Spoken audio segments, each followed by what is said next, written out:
Thank you for joining us on our journey here to preserve the history of mixed martial arts. When I wanted to take on this project, I needed help. I brought in one of my favorite matchmakers, Miguel Iturrate, and the MMA detective, Mike Davis. So to do this, we've been able to preserve history. Welcome and enjoy. Hey, Lights Out Podcast people, Miguel Iturrate here. Welcome back. Another solid episode. The MMA detective, Mike Davis here, getting ready to head off into deep dive territory. Mike, we got another return customer here. Denis Kang, and this is going to be the Pride years. So we talked about the early years, pre-Pride. So now we're kind of getting to the meat of his career, where there's controversy, there's huge wins, huge upsets. This like the peaks and valleys in this episode are they're going to be really high and really low. That's for sure. Yeah, the interesting thing is, in his heyday, which probably is what we're going to cover here in the Pride years, he was one of the top 3-5 fighters in the world. Top 3 in the weight class, and that is in the most stacked weight class.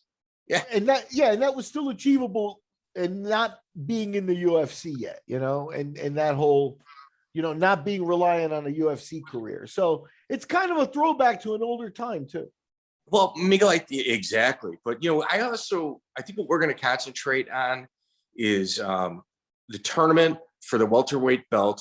There's some shenanigans that went on there that when brought to his attention, I'm going to really like to see how he reacts to it. But also while preparing for that, he had to deal with, the passing of a loved one, which we had briefly talked about in the last episode.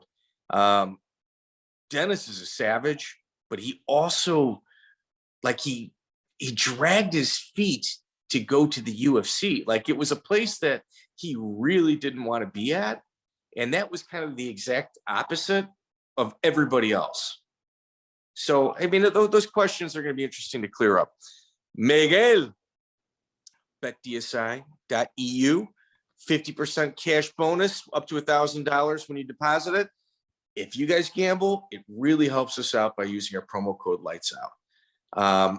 Abu Dhabi Jiu-Jitsu Pro, brother, we're coming to Orlando. We're going to do April. I'm not announcing anything yet, other than we're absolutely going to be coming to Orlando through Smooth Comp, but also February 5th, we're in Tampa. World-class grappling, register on Smooth Comp. I'm going to be hosting both of those events. And I'm going to be working with Jeremy Bjornberg, a promoter in Minnesota. I'm going to be releasing some dates soon as well, doing the commentary for him. Miguel, when these people like, share, and subscribe, are you aware that our growth gets bigger? Yeah, the like, share, subscribe, and comment. Nobody Dude, else helps. has to comment, but we really like it. We still are at the point where we still interact with just about every comment and stuff out there. And if it keeps getting bigger, we may not be able to do that. So take advantage, jump on. Miguel, I'm going to tell you another thing. Cade Swallows.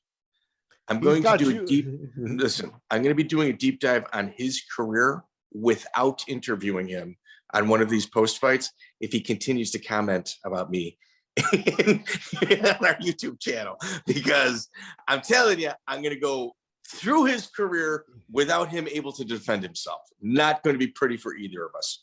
So with that, ladies and gentlemen, just Mike, as long as you get the pronunciation correct, because people might not know it's him I'm talking about. Is that what you're saying?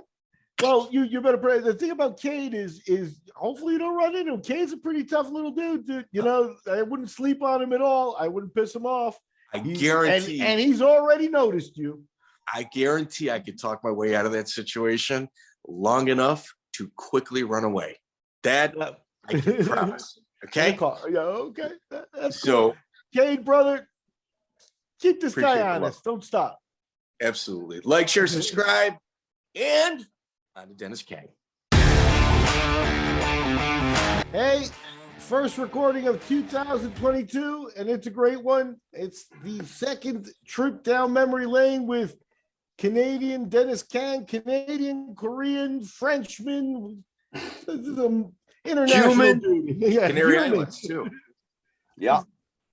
So, Mike, I think we left off somewhere after Korean Pride and stuff, but there's still a whole hell of a lot here to cover. So where are we going to pick off with Mr. Here's Denis the thing. Kang?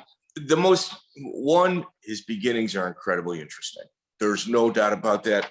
We're looking at a guy that had roughly about 500 record, that had his foot out of the game at one point.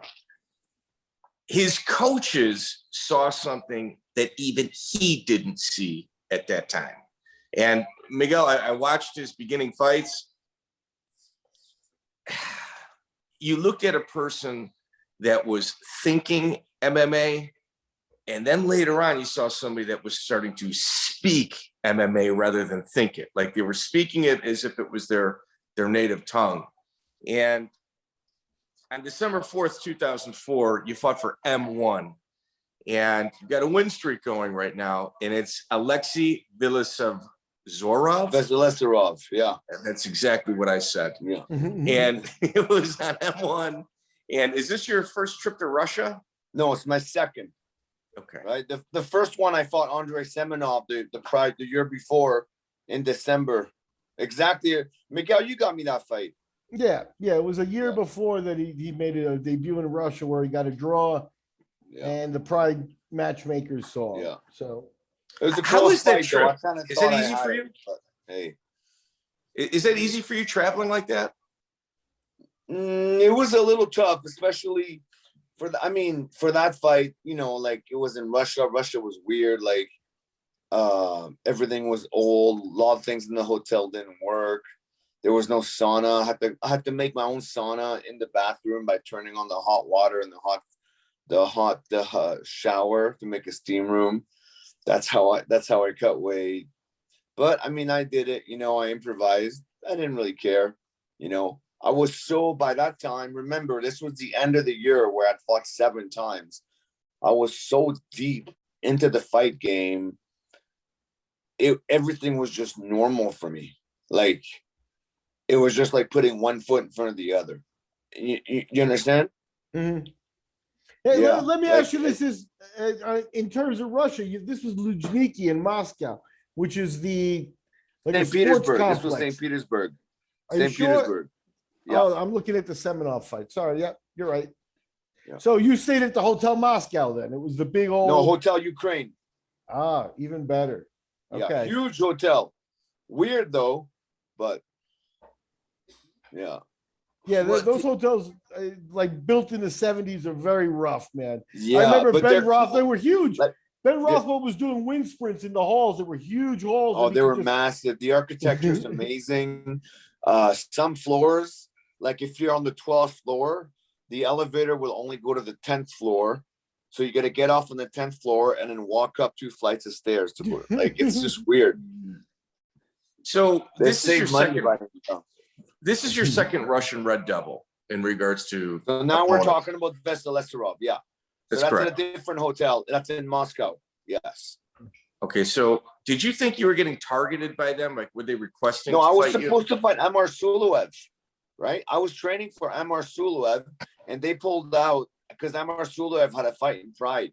I think he fought Dean Lister or Akira Shoji, I believe, or Murilo Bustamante. Yeah. And so instead, or they said that he got injured, but then he ended up, I think it was a lie, and they just got him a fight in Pride, which is smart. I get it. So Veselovzorov stepped in as a quick replacement, and it was cool. So I've been to Russia before. The Russian Red Devil team has got an enormous reputation outside of Russia. Like, you see them, you're like, man, that looks like a whole bunch of money collectors to me. What was it like seeing them in their natural environment? Hey, listen, it was incredible. I'll tell you a story. So this is after which fight? This is after you just fought after Spirit FC. But after the Semenov fight, okay. Marcus and after the Veselovzorov fight in Moscow. Oh no, sorry, my bad. After the Semenov fight in St. Petersburg, my coach Marcus and I met these Russians. Huh? Are you talking about the Semenov fight in the future? No, in the past. Past. Okay, go ahead. I'm just talking about a story then. we met these young Russian guys. They were like in their 30s. They were well off. They had like VIP tables around the cage. And after my fight, I went to mingle with the crowd, meet people. They invited me and my coach over to their table, and they're like, "Yeah, come out, blah blah blah." It was pretty cool. There was one guy there named Tarzan, and he looked like a debt collector for sure. And it was pretty funny. There was a girl there. She was really pretty. It was cool. And then we went and drove around in their minivans. And before we would step in the minivan was surrounded by bodyguards with earpieces looking around to make sure that apparently kidnapping was really big at that time in Moscow. And we'd get in the minivan and drive around. And in the minivan, he's like, "Look at this." And he pulls out a sniper rifle. He goes, "For hunting safari." Man, it was crazy. Like, the thing took out the whole length of the minivan. It was pretty funny. And then it was cool. They showed us a bunch of places. It was like 2 a.m. in Moscow or St. Petersburg, right? And then they took us to their casino because they own the casino, a huge casino, like the size of a Las Vegas casino, or at least it seemed like it at the time. When you're younger, everything seems bigger. They took us there after hours. The casino was shut down. The maids were vacuuming. Everybody was cleaning, the staff. And we sat down at the tables, and he said something in Russian, like blah, blah, blah, blah, blah, blah, blah. And then the waitresses were like, "Yes, boss." And they brought us all these cakes and sweets and coffee. And we got to eat and feast on that at like 4 a.m. in a whole closed down casino in Russia. And then he pulled out he got somebody to bring a submachine gun and show it to us. I think it's called the Scorpion machine gun, Scorpio, if you guys are into submachine guns. It was pretty cool. And they bought us all this caviar. It was amazing. And then at the airport, as we're leaving, the customs kept part of the caviar. They said, "You can't take that much, or you have to pay a fine." We're like, "No, like this, man, this is like," they bought us all this caviar, especially for Marcus, Oh man, I was pissed. They took it away. We got to keep some of it, but still, who was there? Keith Mills was there. Remember Keith Mills? Yeah. Keith Mills was there. Yeah. So here's the thing about the Alexei fight. Veselovzorov. That's better. That's actually better. I'm getting there. A little more help. He's 13-5-1. Goes by the name The Destroyer. You're 17-7-1. Why don't you walk us through the fight? Because it's pretty interesting what took place. It was we bounced around a little bit, and we bounced around. He threw a couple of high kicks, and then we clinched up. And for some reason, he tried to shoot on me, and we really sloppy shot. Not just grabbed him in the front headlock, dragged him down, and I put him on the Anaconda choke. You got to remember, the Anaconda choke at the time was a very new submission. Minotauro had only used it for the first time in Pride, like maybe 3-4 months before. So I can be proud to say that I'm maybe the second or third guy to use it in MMA. And I got him in the Anaconda choke, spun him over, and then you remember a guy named Roman Zentsov? Of course. Yeah. Backstage, he goes, "No, get a choke. Very good, very good." So the caveat to this story is Alexei lost to Brian Ebersol at the MFC, one of Miguel's events. Yeah. That was an absolute savage war where he was beating Brian every single round. Brian kind of came from behind and submitted him. And Brian, man. Sorry, I'm thinking Gasaway. Never mind. Sorry. Yeah. The thing is, the guy with the shaved chest. Yeah. Yes. Yeah. It showed us that there was like a lot of levels to this game. Like Ebersol is a junkyard dog. You can throw him in there with absolutely anybody, and he's not going to get hurt, and he's going to test their will. And for you to kind of get in and out in the first round with an Anaconda choke with just relative ease, it kind of was your coming out party. Would you not agree with Yes. that? I mean, I don't know. I just thought he was kind of an easy replacement, to be honest. I was training for Suloev. At that time, Suloev was scary, right? Like I went down to American Top Team. This is when I first started taking trips to American Top Team to train. And it's right. And then so yeah, man. So I was training hard. I was taking it very seriously. And then after the fight, after I beat Veselovzorov, I see Suloev backstage and he's sitting like this and he's looking at me and he goes like this, like, okay, you got what it takes, like we'll meet again. He knew, he knew it was in the cards. Now, you had mentioned that, Suloev is a scary guy. Miguel, would you like to kind of inform our audience of how Mr. Suloev passed on from this world? Yeah, I think he's a Southern Russian from Dagestan or Uzbekistan or, I don't want to sound ignorant, but Dagestani, Chechnyan. No, he was Armenian. He was Armenian or something. Armenian. Okay, yeah.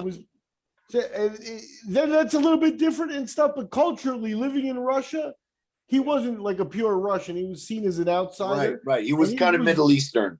Yeah. That puts him firmly in the underworld. Yeah. Definitely in the underworld. Yeah. And I'm not talking about like the cartoon underworld with like, ooh, bad little devils and stuff. I'm talking about Russian underworld with machine guns. Oh, yeah. I'm not talking about pictures, little drawings and stuff. I'm talking about real serious shit. So Dennis, he gets arrested for murdering multiple Russian politicians. No, well, I was actually reading on it just the other day because Dean Lister made a post on it. He was indicted on some kind of conspiracy to murder, and apparently he was the getaway driver. And then he went to prison for it, and he got stomach cancer while in prison. Really bad, and they refused to give him treatment. And he wasn't the poor guy, man. Like, nobody deserves that. He was in a huge amount of pain. Like, imagine having cancer and not getting treated for it. I mean, it's bad enough when you get treated, but he got treated he got cancer, stomach cancer or intestinal cancer in prison. Didn't get any, any consideration, didn't get let out for a long time. Then they finally let him out and he died like a few months after. It's sad. Yeah. It's really sad. Yeah. It's almost as if, you're not sure if, he took the pill to go down that road, take care of my family, see on the other side. He was just a hardened gangster. Like, yeah. And his nickname was the Gangster. If you remember in Pride, his nickname was the Gangster. Would come out with a bowler hat and like a like an Al Capone kind of suit. The Gangster, Amar Suloev. That was his nickname when I fought him. You start training at American Top Team right around this time. What inspired you to go there, for additional like little touch-ups? Well, I mean, first, I needed it. There was nothing happening in Vancouver. I knew that there was, there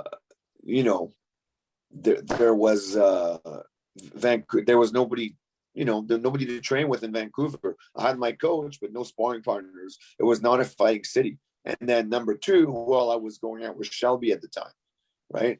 So, kill two birds with one stone, move in with her, and then have a whole team to train with and a huge support and infrastructure. American Top Team really was ahead of their time back then, And so that's why I moved down there and benefited from all the training. I think they had it was called American Top Team, but really it should have been like an extension of Brazilian Top Team because it was mostly Brazilians. It's changed now, but back then it was like 70% Brazilians.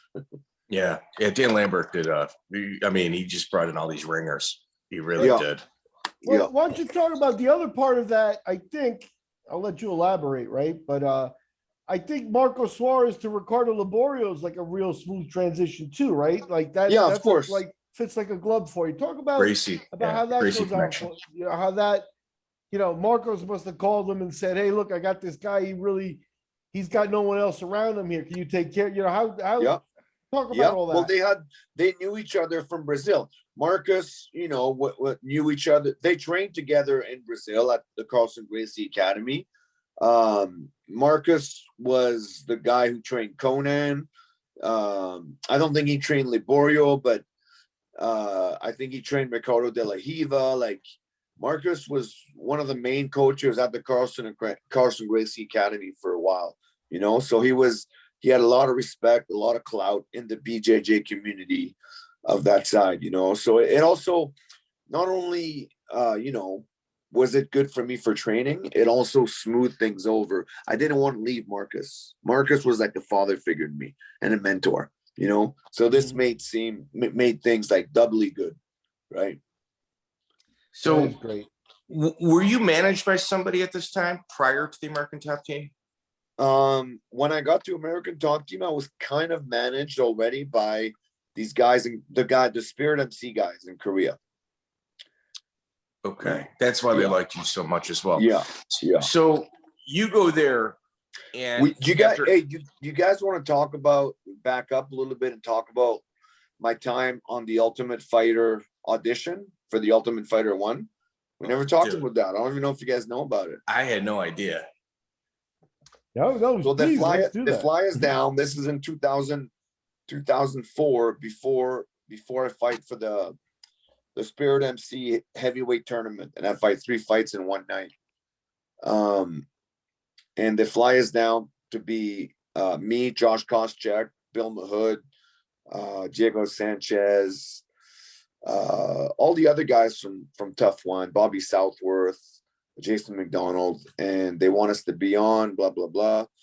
And we're like, okay, cool. They locked us in. This is when Palace Station casinos were still around. So they locked us in Palace Station casinos, made us sign these non-disclosure agreements where we were not able to leave. We could just order as much room service as possible. We snuck out and left anyways. We trained with Mark Lehman. Anyways, it was cool. Dana came and picked us up at the airport, you know, so this just gives you an idea of, you know, how different UFC was back then. I don't think you're going to see Dana would pick anybody else at the airport anymore, you know. No. But Dana picked us up in his Escalade back then and just drove us back to the hotel from the airport. It was pretty cool. Anyways, they were telling me that they wanted me to be like this, the star of the show, the face of the show. I don't know if they were telling that to everybody, but they were telling me that. And then I said, well, can I still fight this is in like June, I believe. And I had a tournament in Korea coming up. That tournament that I just told you about, heavyweight tournament coming up in September. I said, I have this tournament that I got to do. Can I still do that? And then do the show, because the show is in October. All right. So it would work out. Just let me do it. They're like, no, we can't let you do it. I'm like, okay, that's a problem. I got to think about it. And then I decided to not do Ultimate Fighter and do that tournament in Korea. So what was the reason? Remember, sorry? What was the reason you decided that? Because I wanted to fight in Korea. This was important for me, right? This was really important for me to win that belt in Korea. I mean, the other part of it, you know, not to get and also I wanted to fight money. In Pride. I knew something inside kind of, you know, just hold on. Let me finish. You'll get it. Yeah. So, so they're like, they bring me. I think the first guy producer for Ultimate Fighter 1 was this guy Greg Pilgrim, I think. Anyways, they bring me in the office. They're like, so I'm sitting down. They're standing over me. What's going on, Dennis? So, what's this we hear about? You don't want to do the Ultimate Fighter anymore? I go, yeah, guys, I think I want to do this tournament in Korea. And they're like, well, let's hear what Dana has to say about this. Let's get Dana in here.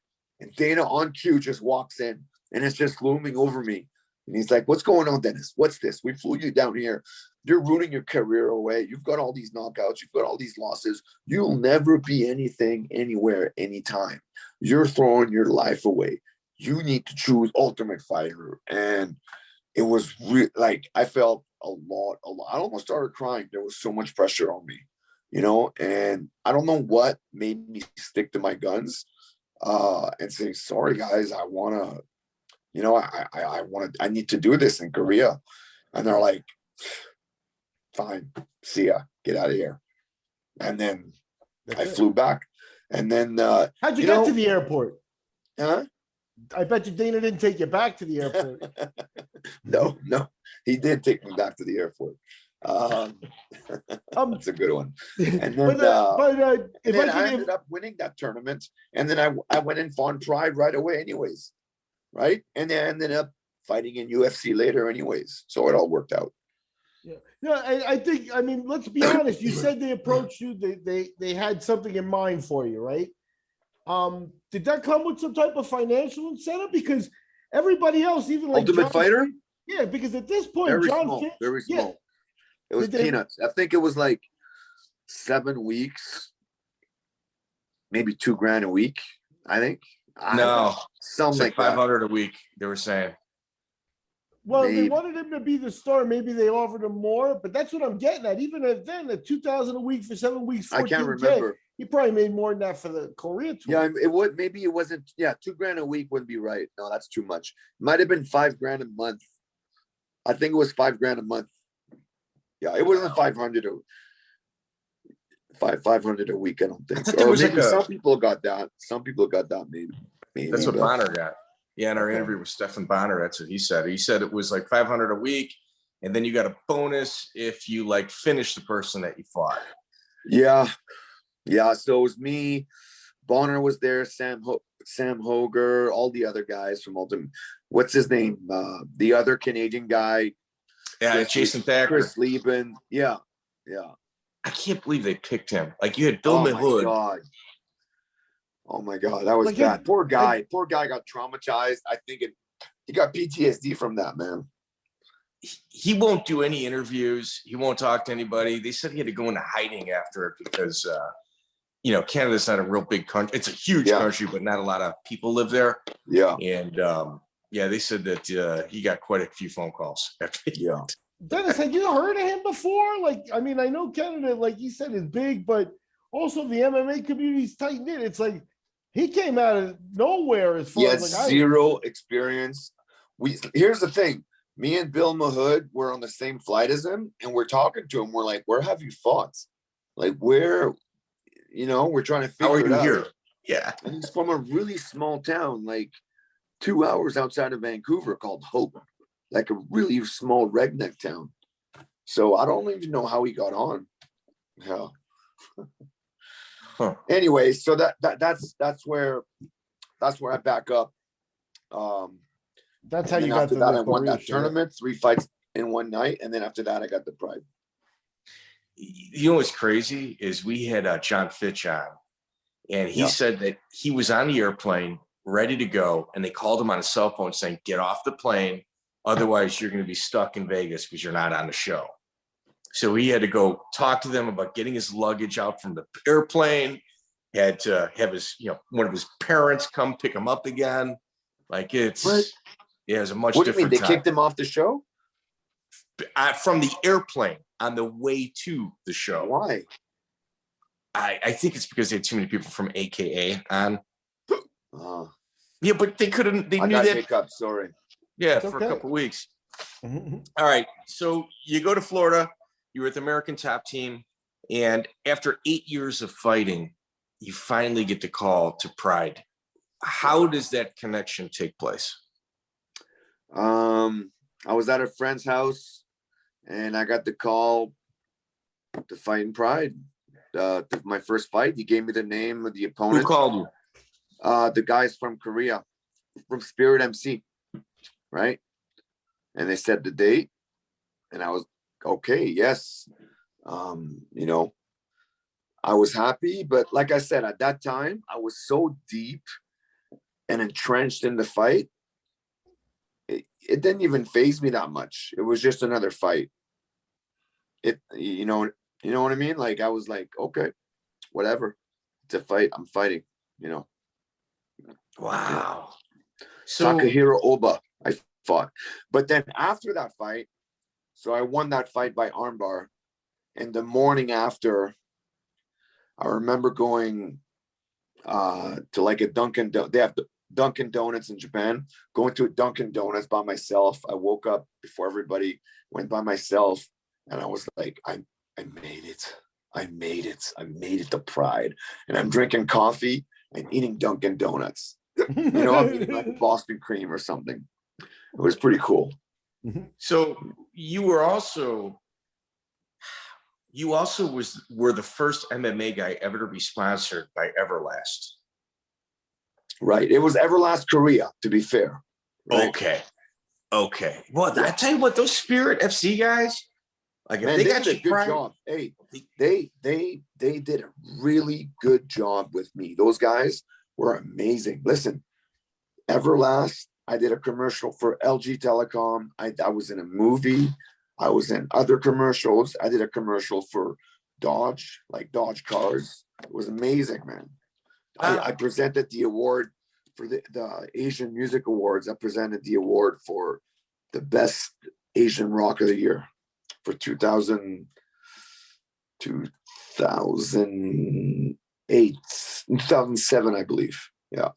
You know, and you can sit here and say all of those things, which are obviously true, but the hardest thing they did was get you a winnable fight in Pride your first time out, which is probably the most difficult thing you can do. And at that time, there's more funny stories. At that time, I was, I don't know how they found this guy, but I was managed. You know, in Japan, Miguel, you'll know this. In Japan, you got to go through a booker, right?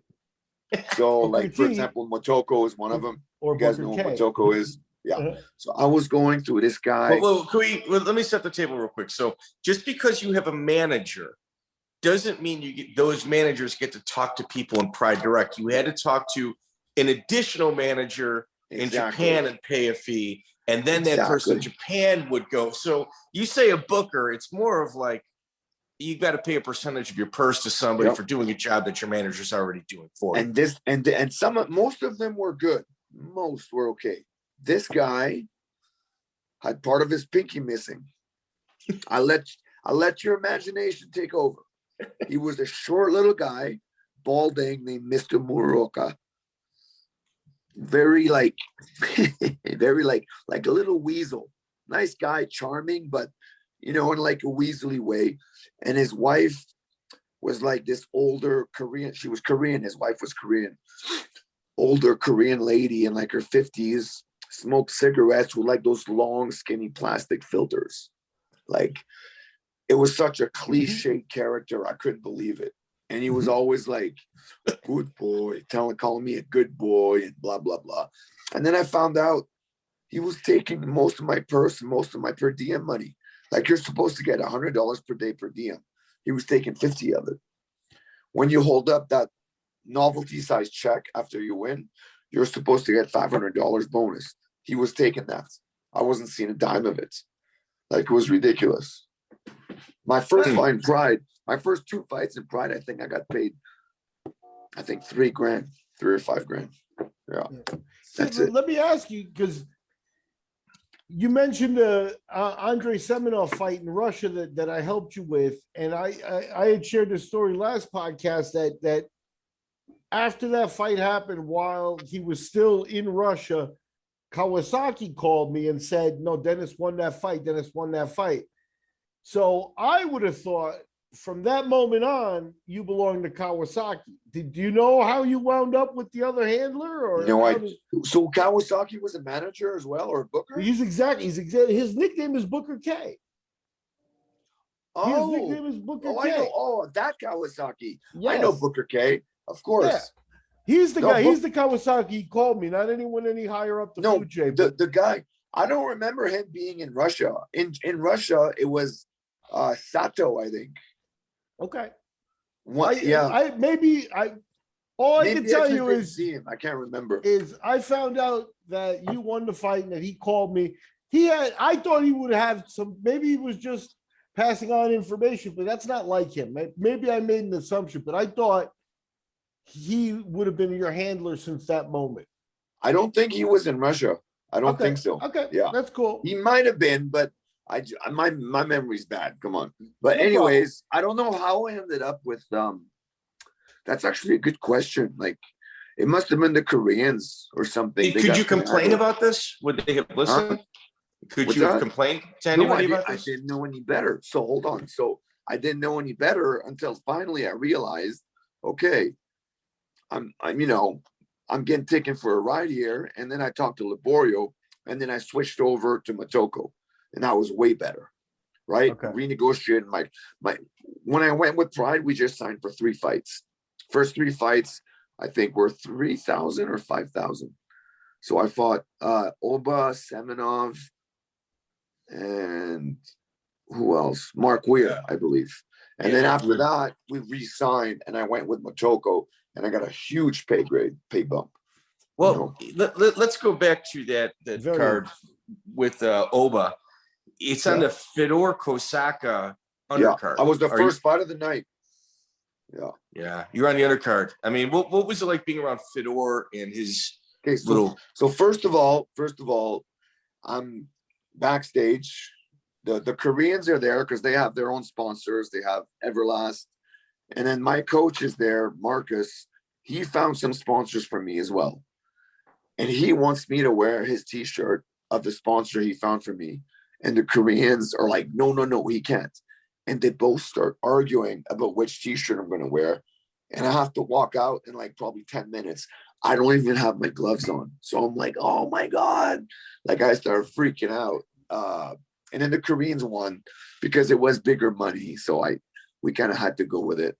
And then my gloves got on. Libo helped me and ended up working out anyways. But yeah, it was a little hectic backstage.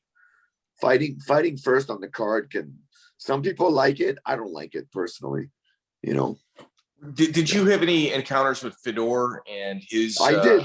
I've way later though, because he wouldn't have known who I was. I was nobody. I hadn't beat anybody yet, right? I met him after.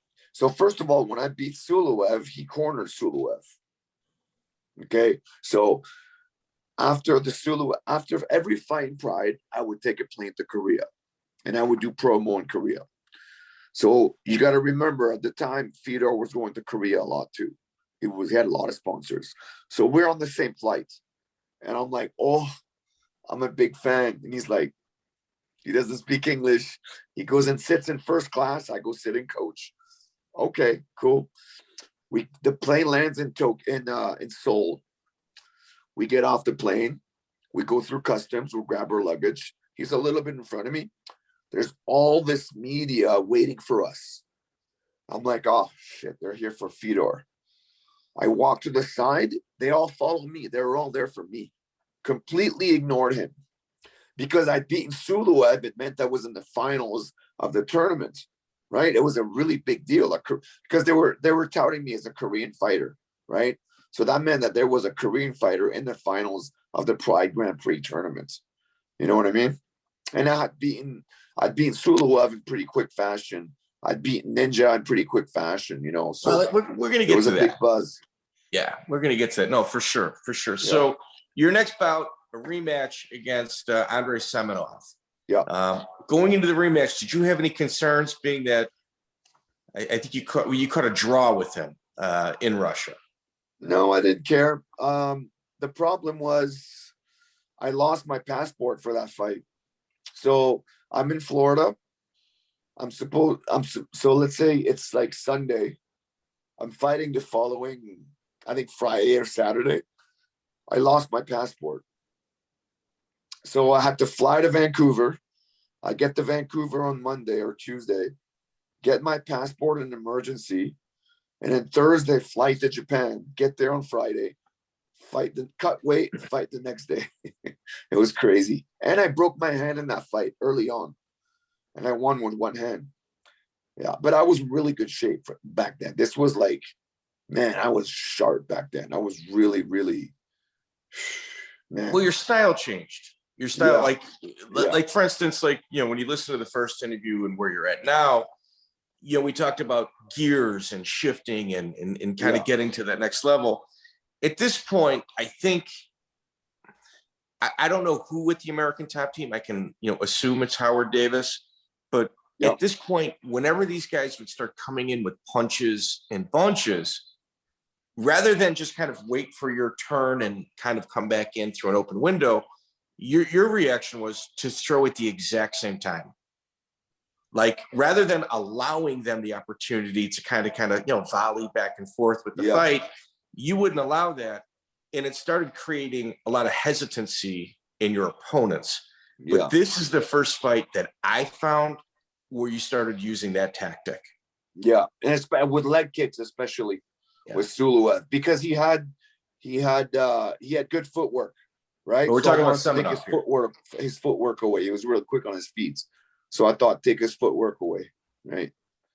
And this is the first fight, or one of the few fights, I should say, where have you ever heard of the flow state in sports? Yeah, it's like athletes talk about something called the flow state, where you feel like you're one with your body and mind, and everything is slowing down, and you can see things before they happen. That fight, I felt exactly like that. I'm watching Suloev, and he seemed so We're slow. talking about Semenov. Oh, Semenov, sorry. Semenov, I felt. Yeah, Semenov, I didn't feel like that. Okay, sorry. My bad. That's okay. That's okay. I understand. Yeah. But let me, what I think you're trying to encapsulate here is your growing process, right? And part of that was when you arrived at top team. Mike mentioned I've won a lot of tough fights in a row. You know what I mean? Mm-hmm. I fought that Mark Weir, like, he was tough. If you watch that fight, he drops me right in the beginning. You know what I mean?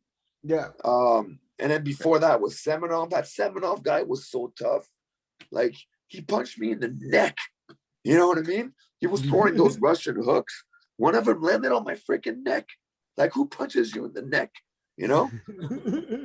So with Semenov, the thing is like, with 1 minute left, the referee issues you guys a green card. As Semenov was backing up, as you continue to move forward, how does the conversation take place with the promoters afterward about them deducting your pay?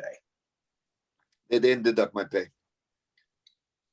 They probably just took his pay then. Okay. I don't know. That pay thing didn't happen all the time. It was very like loosey goosey. Okay. Yeah. It was just Even though threat. it was to scare people, and if you did it over and over, but you could, a lot of the times they wouldn't do it. I mean, for me anyways, from what I saw. Mm-hmm. Yeah. Yep. Phil Baroni was on the undercard. Did you guys share a locker room at any point? Oh yeah. I hung out with him once. Yeah. And what was that experience like? It was good. He's a great guy, man. He's hilarious. That guy's so funny. Joachim Hansen was really funny too. Yeah. One of the funniest things was Joachim Hansen wrapping his hands using strips of towel, like a towel, cutting the strips of towels, soaking them in water so they're harder and heavier, and wrapping them around his hands and then putting tape over it to make his fist like super hard. They didn't and then he knocked out, I think he knocked out Imanari, or he knocked out one of the shoot box guys. I can't remember. Yeah. That's interesting. But yeah, I shared, I think once I shared a locker room with Baroni. I think so. Yeah. I would hang out with him in the lobby all the time, the hotel lobby, We've got quite a few stories about Phil, throughout the people we've interviewed. So your next bout it's got a real interesting ending. It's October 29, 2005.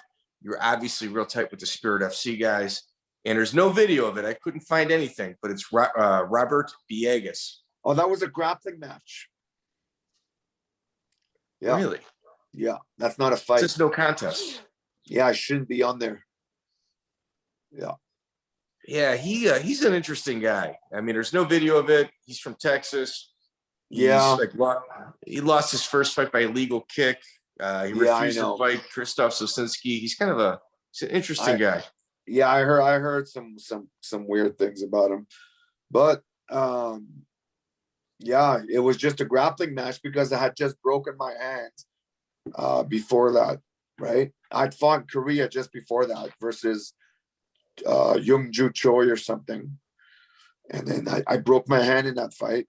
I broke my hand for the third time, really bad, and then my hand was just healing, and Spirit MC wanted to put me on the card at all costs. So they're like, can you do a grappling match? I'm like, fine. And in the grappling match, he's trying to squeeze my hand and just be real dirty. Oh, man. Like, anyways, he ended up shooting on me and I blocked it and he shot right into my head, opened up a huge gash on his forehead, and then they stopped it. I'm losing my voice here. Yeah. Huh. Miguel. I have to yell with the fighters that I coach, so I lose my voice from teaching, from coaching. I'm that kind of coach. Well, here, why don't we give a plug to your gym? I mean, this is your second round with us. Yeah. Right now, it's Pinnacle MMA. I'm trying to make a new generation over there.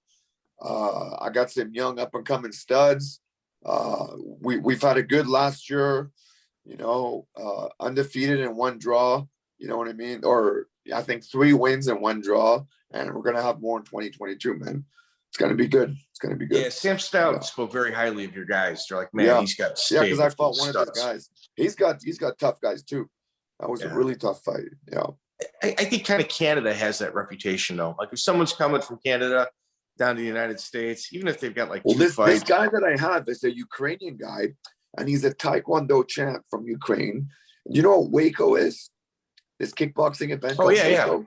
It's like he's like double, triple champion in Waco and Taekwondo, and he's got like, think of him as like a bigger version of Wonderboy Thompson, with a little bit of Adesanya in there. His name's Ivan Rischuk. He's really good.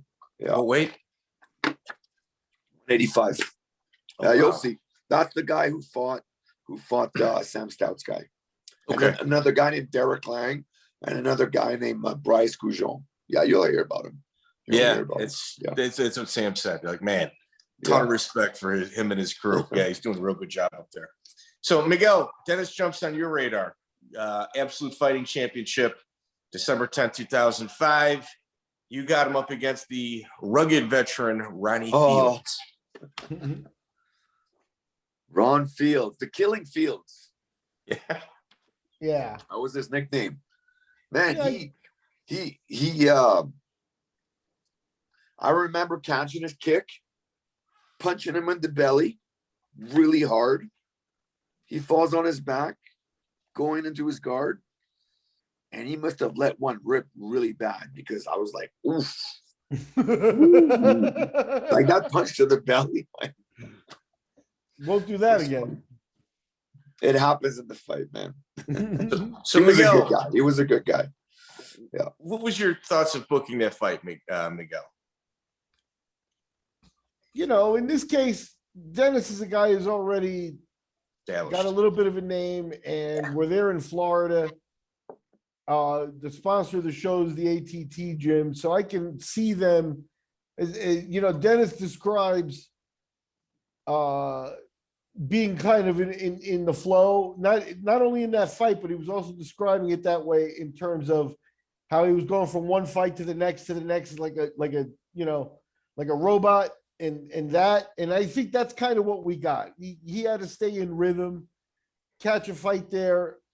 I'm not going to be able to match up, a super hard fight. That's not what was intended here. So no, you got him a good body too. Like Fields is actually pretty durable. Fields got 60 fights, so yeah. And the main event is Rich Clemente, who we've talked to, and Ryan Schultz, who really? Dude, those two are studs. Ryan Schultz had that awesome tattoo of the lion on his back or on his chest. Yeah, he was tough. Yeah, I think we're gonna track him down eventually, Miguel. He's probably got some real good stories from Team Quest. Back out to Japan after that, April 2nd, 2006. At this point, you're becoming a regular. Like you're probably in the captain's lounge because you're in the airport so much. What time frame do you give yourself to take a fight? Like when you go fight in Japan, how many days? It's usually about 5 days to a week. I mean, usually they'll only pay for about 4 or 5 days sometimes. So you can negotiate and ask for more, but sometimes you have to pay for the extra days yourself. So And to be honest, it doesn't make that much of a difference. The only thing that would make a difference would be like an actual week. Like if 2 or 3 days, and I actually might make it worse. So Yeah. So it doesn't matter that much. That's what I learned. So hold April on. 2nd, So we're talking about what fight now? Mark Weir. Oh, Mark Weir. Okay, yeah. So the opening exchange, almost had you knocked out. Man, but it was weird. He just got me off balance. It was really strange. And then he got me on my back in side mount. And I'm like, motherfucker.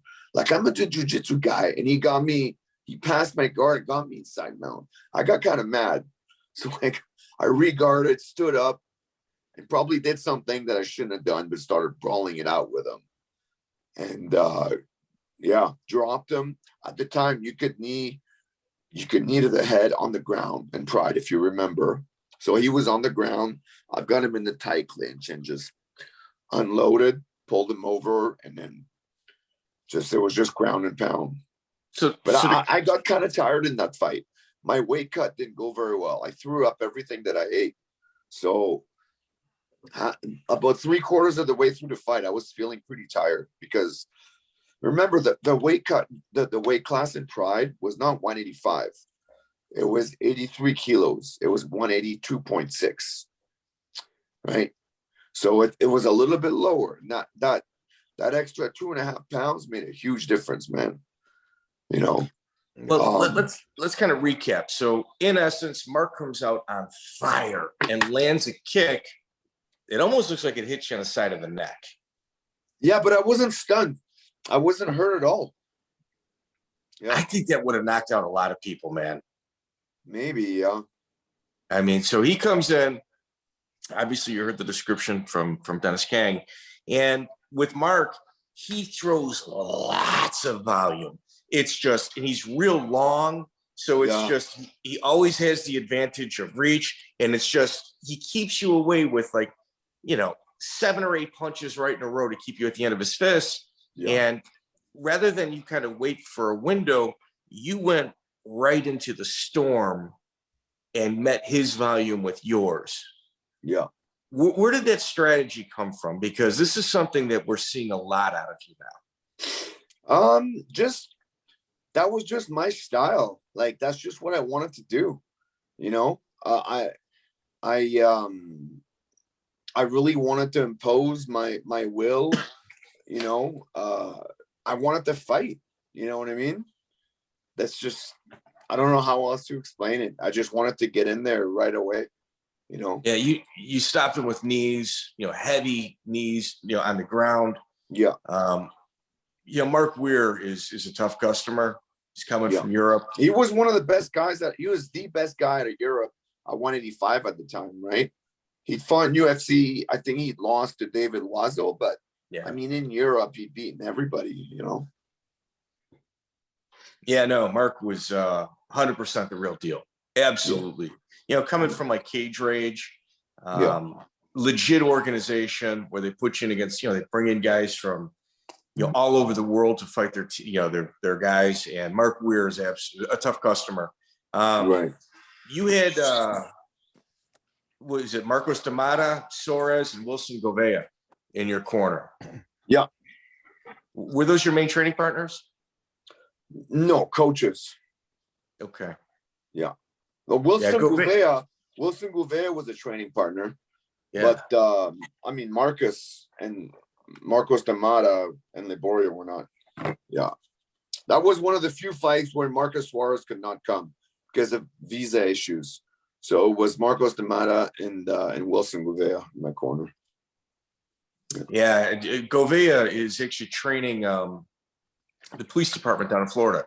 He's one of their lead trainers. He's the police officer himself, the sheriff, I believe. Fantastic, man. Like, you couldn't have a better person teaching jiu-jitsu to law enforcement. Everyone always says it.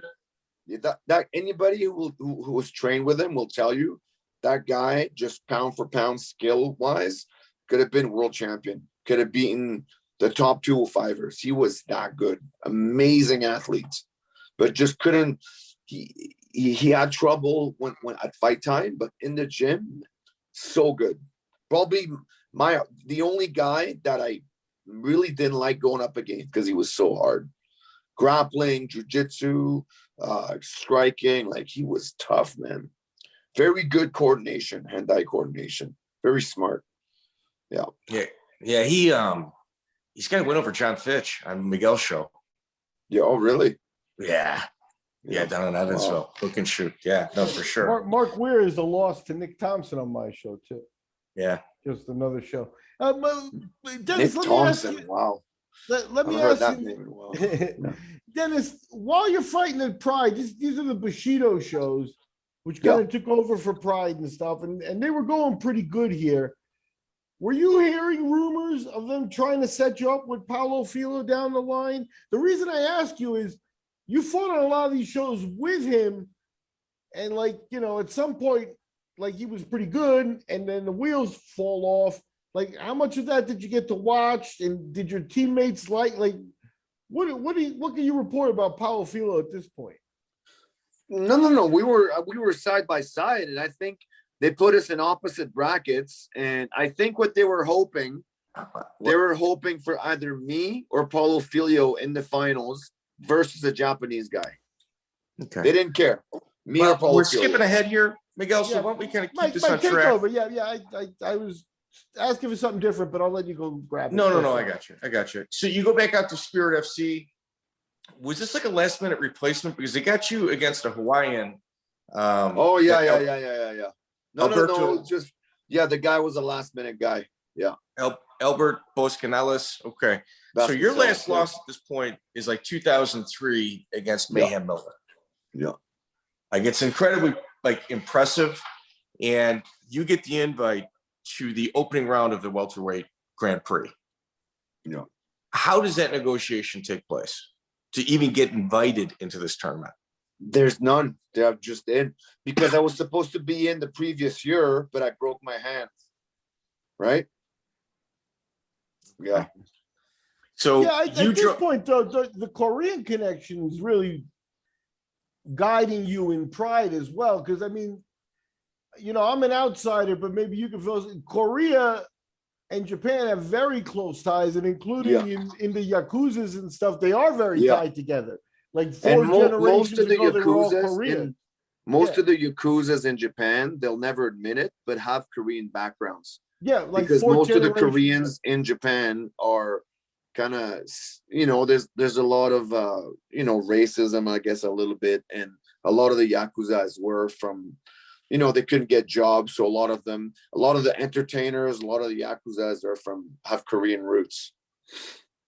Yeah. Well, they always say, you know, gaijin not allowed. Like they don't allow white people, like in some of the clubs there. If you look at their, we didn't see that too much. Honestly, we were treated pretty good. We didn't see that much. Yeah. If you look at some of their hiring practices here, they don't really kind of hire too much outside of their own race. Yeah, but in terms of the fight world, it helps them because, like, you know, in Pride, they're doing a tournament. They want to keep a slot for the Korean back, you know, and Dennis is a natural for that. So I think he was in a position where, hey, you take the good with, you know, you take advantage of what cards get dealt you, and he was in a very good spot there. Oh yeah, it was being broadcasted in Korea live, right? So they were making money off the Korean public, right? Mm-hmm. Yeah. What was the sponsorships like coming from that country? Well, it was mostly Everlast. Everlast was pretty big. Yeah. That's nice. Yeah, Everlast. And then I did some commercials. I did a commercial for LG Telecom, you know, like LG Electronics. Mm-hmm. I did a commercial for Everlast. That was really good. I was in a movie. Yeah, I was in Dancing with the Stars, the Korean version. Yeah. That's awesome. That's awesome. It was and crazy. your brother's a big star. That was later on. That was way later. That was 2012. And your brother, as you had mentioned, your brother's a pretty big star over there. My brother's a superstar over there. He's a superstar. He's like the Jake Paul or Logan Paul over there, man. He's got a crazy YouTube channel. Yeah. Oh, that's awesome. That's good. He's done really good over there. Yeah. So let's talk about June 4th, 2006. Your opening round of the welterweight Grand Prix is Murillo Rua. Yeah. I think they brought you in as a B-side on this fight. Did you get that feeling as well? No, I wasn't really even looking at that. I was just so focused. I just felt the rivalry between ATT and Shootbox, right? Because ATT had a slight connection to BTT. So, it's when we you walk around in the hotel in a group with your friends in your corners, sometimes you cross the Shootbox group and it's like two gangs crossing each other in the hallway, just eyeing each other. It was pretty tense sometimes at breakfast, sometimes just in the elevator, outside. It was pretty funny. So well, Murillo is, one of the greatest fighters ever in the welterweight division. Yeah. You get him in the opening round. And he was fighting on heavyweight before too. It's crazy. Want to walk us through what took place in that fight? Well, I knew he came forward quite a bit, right? Like he was all about aggression and overwhelming you. I didn't think he had a lot of power. I just knew he came forward a lot. So that's why I threw that front kick at the beginning, just to kind of stump him. You know what I mean? He smiled. Sorry? He smiled at you when you did that. Yeah, he did. Gave me a bit of a cocky smile, like, what? You're kicking me? And then I'm like, okay, I give him a little 1-2. I jumped in with the 1-2. And if you look closely, my forearm kind of grazes the side of his head and it stuns him enough for me to finish him with left hooks from behind, because he was kind of stunned that he turned away from me. So his back was facing me and I just walked up to him from behind, just bop, bop, bop, literally punching him from behind until he dropped and just finished him with hammer fists from the guard. Yeah. Man, how high was that for you? That was amazing, man. Like, because I was so focused, so much training, so much buildup, and then for it to all of that to come out in 15 seconds, it was like, like if it would have been a long fight, it wouldn't have been like that, because I would have been so tired. But because I won so fast, there was just so much more, explosion and then the celebration, right? Yeah, it was crazy. They panned to Dan Henderson and Murillo Bustamante afterward. Yeah. They're kind of looking at him as the other person that they're probably going to fight. I wanted to fight Dan Henderson at the time. My plan was to win the tournament and then challenge Dan Henderson. Right. Yeah, that's no tall order. You had Bill Mahood in your corner too. For Ninja, yeah, I may have. Yeah, you had Suarez and yeah, Mahood. That's right. You're right. Yeah. So Mahood is one of those characters that listen, I'm from the south side of Chicago. I've never met Bill Mahood. I don't know him from a hole in the wall. But I look at a guy that's in his 30s with a family that's in the restaurant business, sells everything in order to pursue, a fight career, and does fairly well at it. It just seems like there's a lot more going on there than meets the eye. But Bill Mahood is a throwback to the old school tough guy. For sure. The guy is just pure toughness. You know what I mean? And not only was he tough, he was smart enough to learn the techniques of MMA and jiu-jitsu and boxing and kickboxing, and he became a really good fighter with it. I think the sport got here too late. Sorry? It's almost as if the sport got here too late. Like if it was only here when he was younger. Oh, exactly. Yeah. That's right. Was he a biker? Sorry? Was he a biker? No, really. Maybe a little bit. He biked a little bit, but not really. Yeah. But he was from a small town, like blue collar guy. You know what I mean? Blue collar guy. When we were in Russia, it was -20. He was walking around in a t-shirt Because in his town, it was like -40 in the winter. Like, Yeah, he's from way up north too. Yeah, the guy was and just they got a tough. lot of street fights. Yeah, he fought. Yeah, he fought this guy named the guy Tommy Trauma. Okay. Oh, Sauer. Tommy Tommy Sauer. Sauer. Yeah, EMT Sauer. paramedic. He was tough, and he fought the Australian guy too. Those were tough fights. Those guys were tough. Was it Albert Basconcelles that he fought? No, it was older guy. Hassman. Yeah, Chris Haseman? Haseman.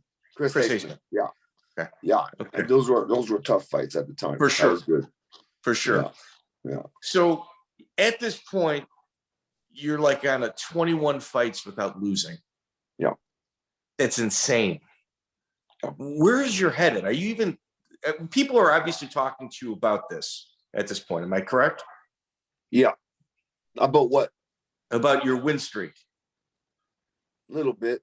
I'm just focused on training, man. I'm so, like not to go back and talk about Shelby again, but this is one of the things. I was so focused on my career and on training and getting better. You know what I mean? The more I was winning, the more I was training, the more I was, I had like blinders on, literally, just trying to get better. You know what I mean? And so, it was hard to see things going on around me, but, it's kind of what I had to do to get to where I wanted to go. At that time, that's just, yeah. I mean, at this point, you got to be top 5 in the world, top 3 in the world. Oh, for sure. I think so. Yeah. Yeah. For sure. Yeah. For sure. And, on top of that, you got Amar Suloev, a gentleman we had already talked about, who beat Murilo Bustamante in the first round to advance to the second round. He's at 22-6-1. You're at 24-7-1, where the majority of your losses obviously took place in, your first 12 fights. Yeah. So Suloev, where was your head at going into this? So for this guy, I was a little bit more nervous because he was tough. Not nervous, but I knew I had a tougher fight, So I took him. I took him pretty seriously, and like I said, I wanted to take out his legs because he had good footwork, right? And I trained really hard with George Santiago, Wilson Gouveia, Thiago Alves, all those guys. I think Gleison Thibault was there at the time. Marcus Aurelio. Man, Thibault was huge. Yeah. And like I said earlier, that's the fight where I was in the flow state, man. He was moving in slow motion. I could see everything coming. It was crazy. And I was so sharp, so just like, onto everything. It was amazing, man. It was crazy. I was it was almost like an outer body experience. It was unreal. Yeah. So Suloev at this time, he's the winner of 2 4-man tournaments and 2 8-man tournaments. Right. Like, he's as rugged as they come. Yeah. That's as rugged as you get. He's an old school throwback guy. Beats Bustamante. You obviously got a rear naked choke in that fight.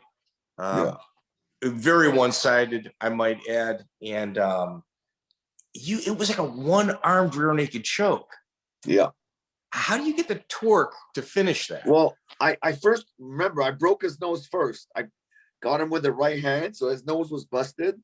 And then I got the hand, I hooked it on the lat and then pulled it like this. And my other hand was here, coming from underneath, holding like this, right? So it was like this. Yeah. Turn around, Miguel. Let me do it to you right now. Yeah. I'm game. So Fedor's in his corner. Yeah. Any passing at that point with the whole Russian crew? It's your third Russian Red Devil. No, not really. I was just happy, man. It was just a big, because remember, now it meant that I was in the finals. Things were different now, right? This was the finals. Both fights were going to be in one night. This was a big deal. It's a huge deal. Yeah, it's, what I mean, arguably, kind of determined. I did a lot of interviews before that fight and after that fight. with Japanese media, you know. So you got 4 men in one night. That's what you're training for the title. And September 24th, obviously, was a very difficult day for you. Yeah. How did the passing of Shelby Walker affect your mindset and training for this fight? It was tough, man. Like I told you last time, it happened on the 25th, on the Saturday or Sunday. I was back in the gym on Monday. The guys at ATT, man, I can't speak highly enough of them. They pulled together and you know, just supported me so much. Howard Davis, you know, all the guys down there, man. Like it was amazing. Howard Davis, Liborio, everybody. You know, there's the Marcus Soros came down, Bill Mahood came down, Roddy Ferguson. You know, like they all helped me out. You know, it was tough. I told you, man. There was like sometimes I was driving to the gym and I had to pull over to cry. Like it was really hard for me because it had never happened to me before. I'd never dealt with any tragedies like that, right? So it was very new to me. And then, you know, about a weekend, I just had to move apartments because I couldn't stay there because everything reminded me of her. There's no way I could sleep. So I got some of the guys from the gym, Steve Bruno, Carlon, you know, Carlon Miguel, to help me move all this stuff. Everybody helped me out. I moved in with Mike Brown, I think. Yeah, man, it was a lot of logistics to figure out, and then I had to keep on training. And then my uncle died, right, of cancer a couple weeks after. So it was a tough time at the time, but I'm proud to say that I kept training. And on top of that, I had to deal with her family. You know what I mean? I had to fly over there for the funeral. Yeah, you know, it was tough. Dealing with her family? Sorry? How was dealing with Shelby's family? It was bad. I'm going to leave it at that. It was not good. Yeah, they're in a lot of pain too. I mean, you got to kind of understand that. Yeah, man. At the time, you know, and confused. You know, a lot of pain and confusion. Of course, yeah. You know, it's yeah, man, it's tough. You know, it's yeah, man. You did the right thing though. I mean, Dennis, you got to look at it this way. You know, you could have stayed there. You went to the funeral. You went to the wake. You saw them in person. Yeah. You know, like. Yeah. Oh, I didn't want to go to the funeral. I was telling the guys, I go, I don't want to go to this funeral. They're like, you got to go. I think it was Roddy Ferguson and Charles McCarthy saying, you got to go, man. You got to get it to get closure. And I'm like, okay. So I flew all the way to Texas, Corpus Christi, and I went to the funeral and then came back. I think it was before the fight too. Yeah. So. Yeah, you know, I can't remember. Dennis, the easy way out would have been to avoid that entire situation and pretend, like it didn't exist. But I think that would have haunted you later on in life. It did, yeah, for sure. Yeah, you know, you did the right thing. Like and sometimes the right thing is the hard thing. It is. Yeah, you know, I mean, it's like you're a coach now. So you're asking your students to do something that you yourself also will do and have done. Right. You know, it's, you know, way of the samurai. You got to walk it. That's right.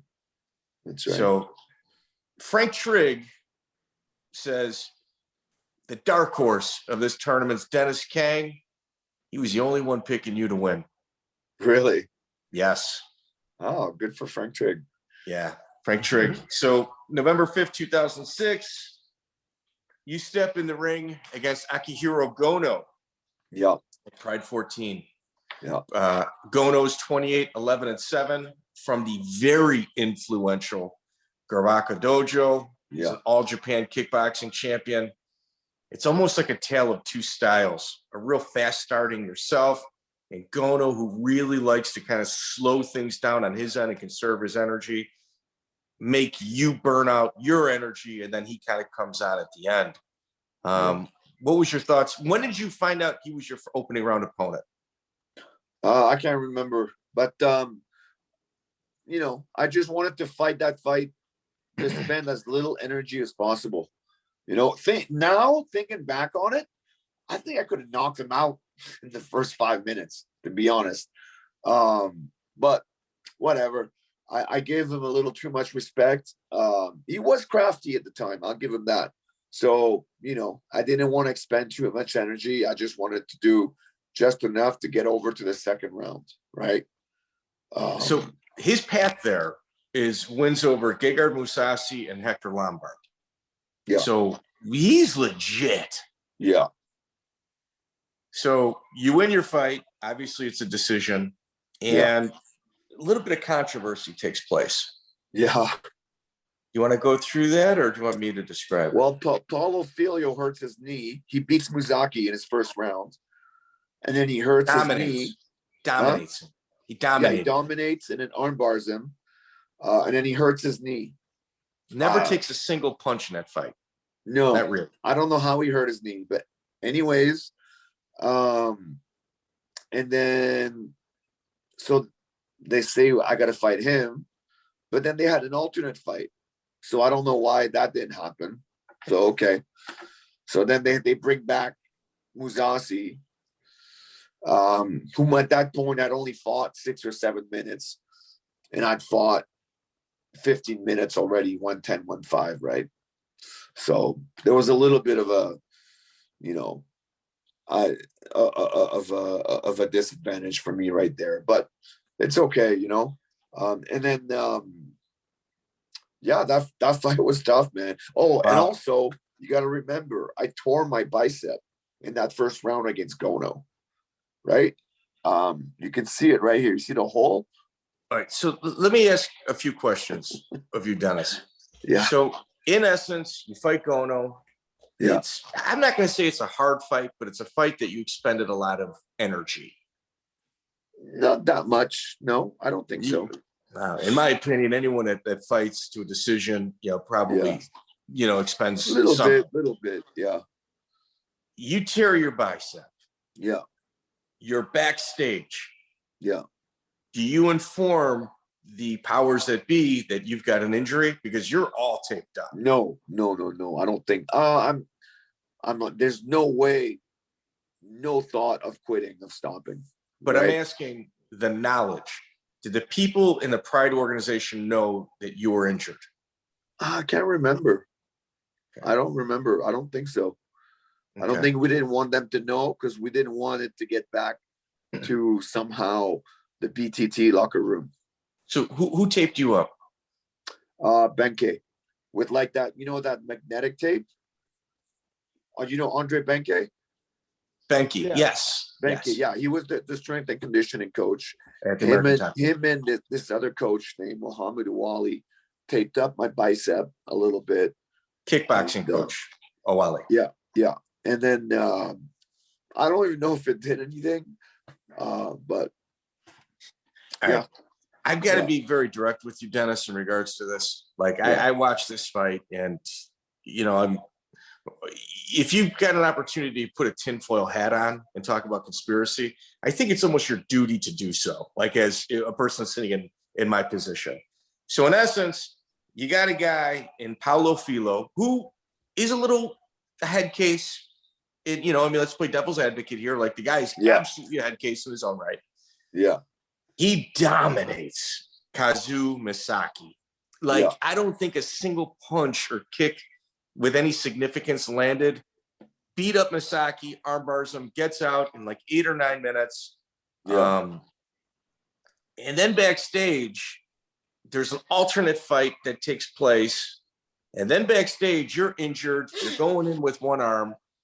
And Paulo Filho steps back, says his knee's injured. I watched that fight several times, watching his movements. There's a slight little limp at one point, but it's not anything. He completely walked from the ring through the ropes without anything noticeable. And he never sustained any kicks to it. I watched it. So now we got a guy, Denis Kang, that's in the finals. He beats a gentleman from Grappling Gym, which obviously we just said, very influential when we started this conversation. At the time, Misaki is also in Grappling Gym. So you've got two people. Look at how the Japanese are loading the tournament, right? Okay. 2 Grappling fighters. Like, how bad do they want a Japanese to win? You know what I mean? So now you got a guy, you got two foreigners in there. And I mean, you've got a lot of favor, obviously. Yeah. But you're not Japanese. Yeah. And now you got a guy that's, I mean, Philo is probably the favorite at this time due to the fact that you've got one arm. Yeah. And they pull him out and they put a guy that he just beat in rather than the alternate. Yeah. Do you think that they told Philo to sit back? Is it possible? No. Because Wanderlei Silva was online going after him about pulling out of the tournament, like following like that. No, I think he pulled down on his own. Really? I think, yeah, man. I think he pulled out because he didn't want to do it. What gives you that, man? What makes you say that? Just listen, man. I your gut. I don't want to start controversy. I love Paulo Filho. He's actually a good friend of mine. I stayed at his house when I was in Brazil. I ate at his house, but I think he pulled out. Apparently because of the knee. I don't think they pushed him out of the event. I don't think so. Okay, I don't think they would do anything like that. But now I think he pulled. Huh? But now there's an open spot. Rather than go to the alternate bout, which was on the card, they put their own guy in there again. Yeah. Yeah. Where you Who was the alternate? It was Mousasi or Lombard? I think it was Mousasi, and I don't. Miguel, do you have it in front of you? I think it was Mousasi. It was Mousasi. And Mousasi won, yeah. Yeah, Mousasi fought Lombard. Yeah. It's interesting. It's interesting how it plays out because when you fight Kazu Misaki, you lost a split decision. His road to the finals. It was a close fight, man. It was tough. Listen, that night was the closest I'd come to death, man. Like after those two fights, so basically that night I fought two 15-minute fights in one night. After that, I went to take a piss. My piss was brown. I was so dehydrated. Like my body was just so worn out and just sucked of all, nutrition, energy, just from pushing. Like between the, in Pride, it was a 10 and a 5, right? 1 10-minute round, 1 5-minute rounds. So I'm fighting Misaki. The 10-minute round ends. I go back to the corner and I'm like, Liborio, I don't know. Marcus, I don't know if I can do this. Like, this was really, really hard. My arm, it felt like it was popping out of the socket because of the bicep. It was really hard. Yeah, it was really hard. They motivated me though. They pushed me, It was hard. Yeah. Wow. Can I ask you a question? And I hope you answer. So I think he won that fight because when I was on all fours, he threw those knees. But if you watch carefully, those knees don't land. They just kind of graze my gloves. But whatever, man. It's not the guy who fights best. It's the guy who looks the best, So, hey, let me ask you about what's right. Let me ask you about Kazu. Yeah. Was he a little slippery to you? Does he look greased to me? He was real wiry. He was real tough, man. Like that, my brother called him a tough Mongolian. Like he's got his head just looks real tough, like just real hard-headed. I don't think it was greased. I don't remember that. I fought a guy who was greased, and that's your next. Maybe opponent. They use a different kind of grease, but like baby oil. Yeah. Like baby oil. Like maybe. I mean, there's no secret. Guys would take scentless baby oil, take a real hot bath, let it seep into their pores. As soon as the sweat starts coming, it starts coming out, and all of a sudden they're impossible to get a hold of. Yeah, I fought a guy like that. I'm not going to name him, but I will. Happened. It's coming up. Huh? Yeah, I will. It's coming up. I've got that name. Yeah. So, in essence, how was your recovery from your injury? It was fine. It was fine. It was in a cast for a bit, and then it just looks weird. I just have a hole in my bicep, but it's 100%. Right. Like in a minute 30, in a minute 30 left in the overtime, you hit an armbar. Oh yeah. How close was that? Not that. My hips were a little too low. It Man, looked really close. It looked looks good. phenomenal. Yeah, it looked good. It looked good. I was a little bit too low. I'll have to watch it again. I was a little bit too low from what I remember. What I should have done is kept them on the ground more, right? It's just and then just ground and pound them and play it safe, you know. Yeah. He kept shooting, and then he would land the knees, or he would throw knees that didn't land but look good, you know. And you kept putting yourself in a bottom position. It was almost as if the opposite of what took place with Mark Weir. Mark would take that position, except you would land your knees, and he would just kind of graze them off the side. Yeah, and I honestly, I was so tired. I was just resting. I was like, I'm fine here. And it didn't hit me that it was looking that bad. You know what I mean? Like, if I would have known, like, Dennis, you look like you're getting fucking killed, don't stay there, I would have done something.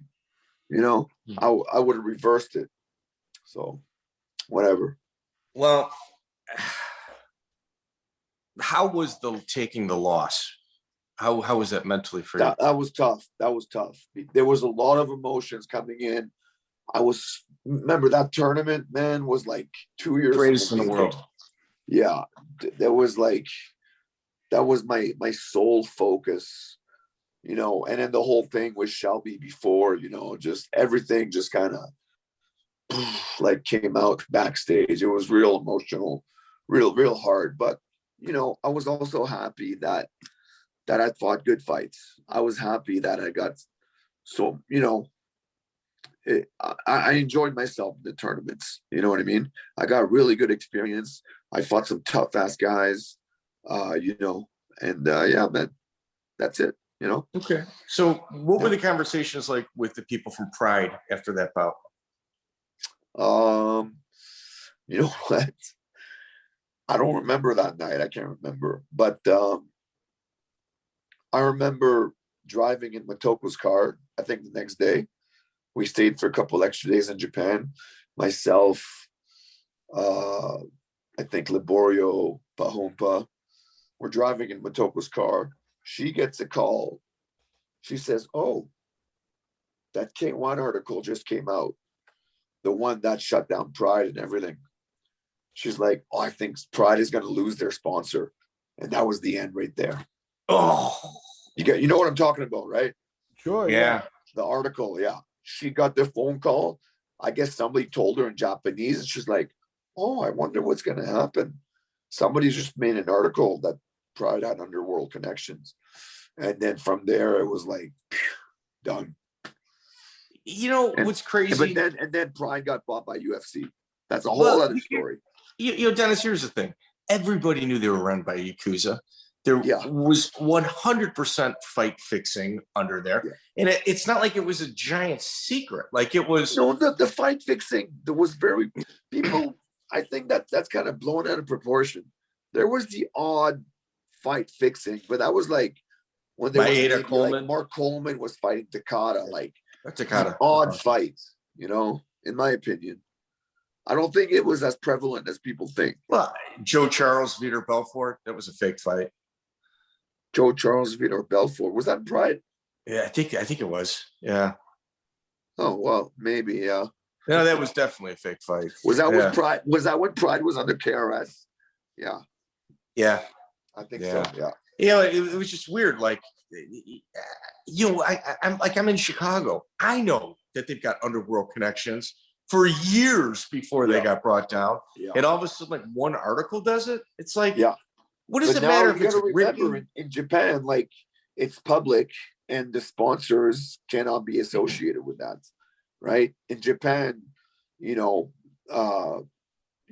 maintaining face and, you know, your appearance on the outside is very important, right? Okay, so everybody can say it, but as long as you can't read it, it means everything is okay. As long as you can't see it, as long as you know what I mean. Ridiculous. Yeah. Asian culture is different, man. Asian culture is different. Yeah. I mean, you have to read between the lines a lot more. What was it like fighting in? You're correct on that.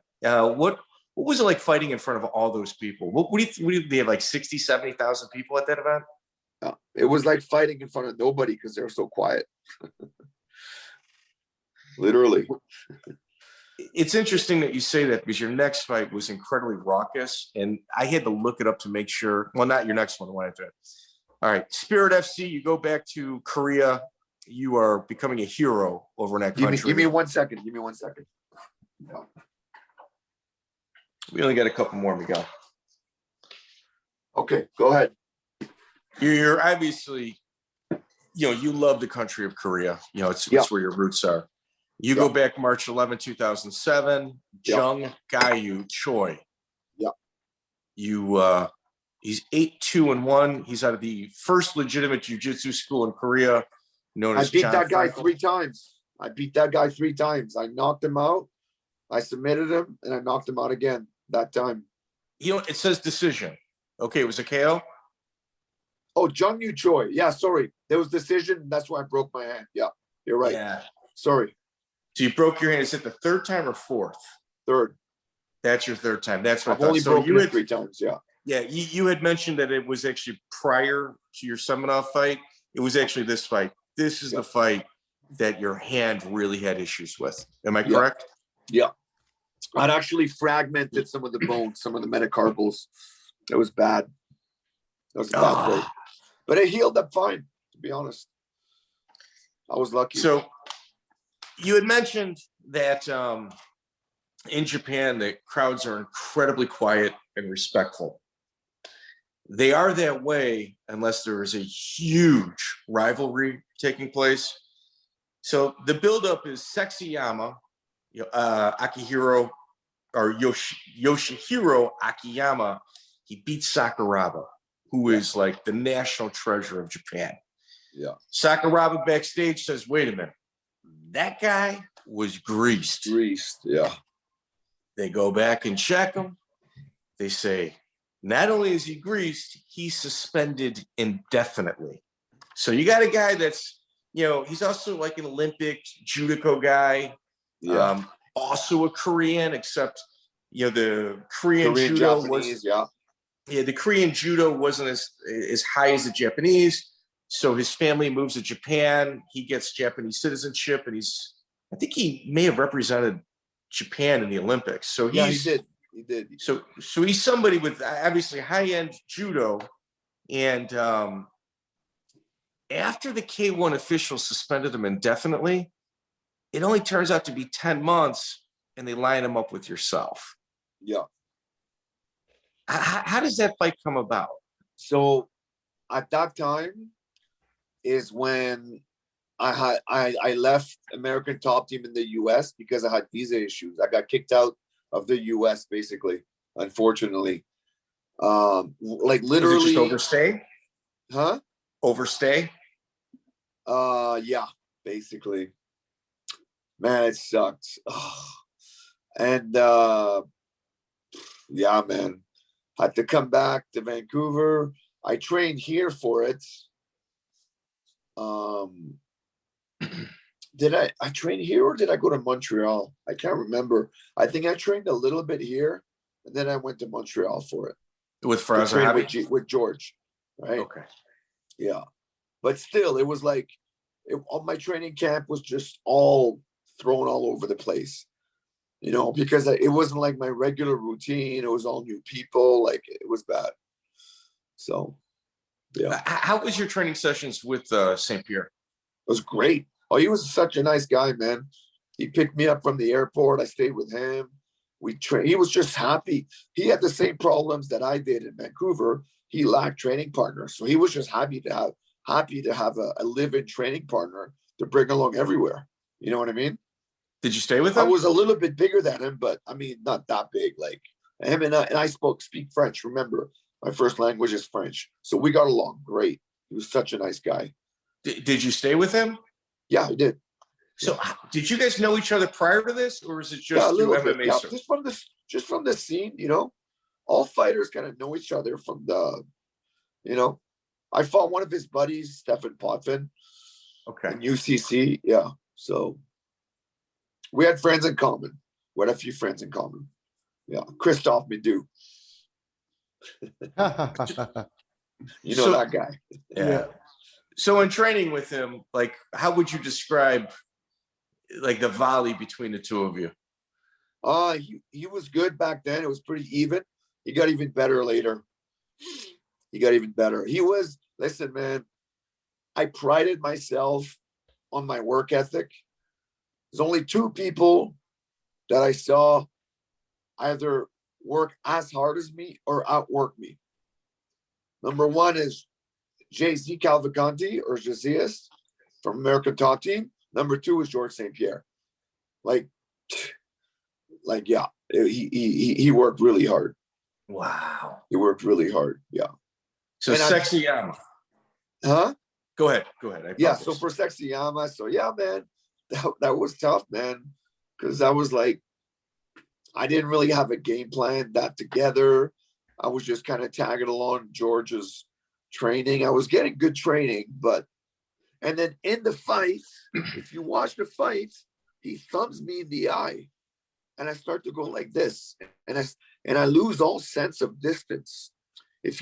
What I should have done is time out, because nowadays that's what you do. I didn't know you did that back then, right? Nobody did that. So I kept on trying to fight. If you notice the fight, I start off winning. I felt like I was killing him. I was like, this guy's slow, man. Like, I had him really good. Then he does something. He throws a flurry and he catches me with his thumb. And then I lose all sense of distance. I couldn't tell if he was here or if he was over there.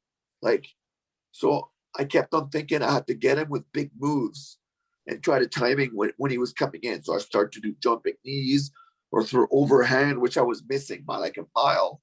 And then that's when he got me, man. I think he picked up on it. And he could see me do this, like blinking, you know what I mean?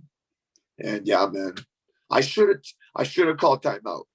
I'm thinking back on it now, but hey, that's what it is, man. You went for a I felt takedown. great for that fight. Yeah. You went for a takedown and he grabbed his leg. Did I? Yes.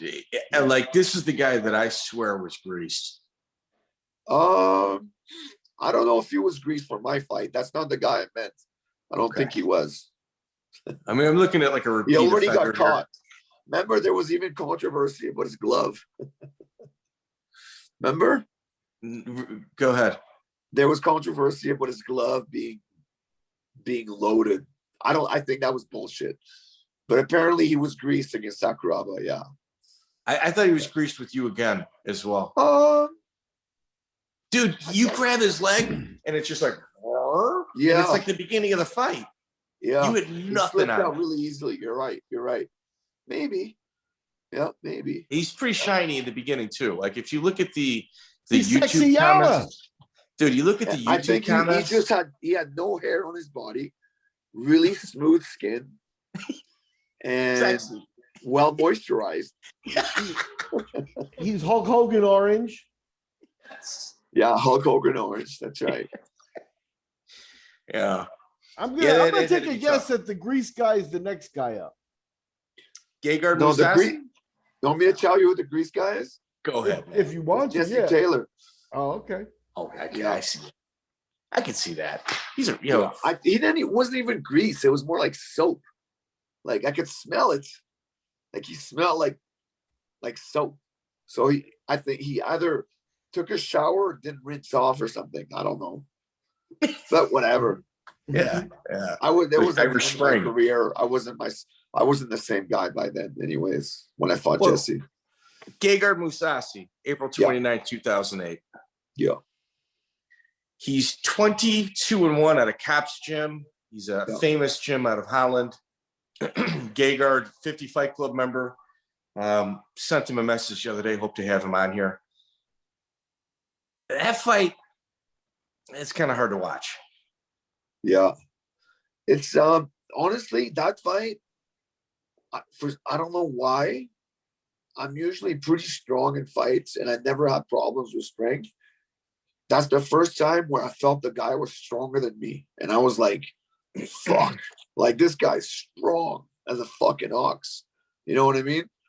And yeah, man,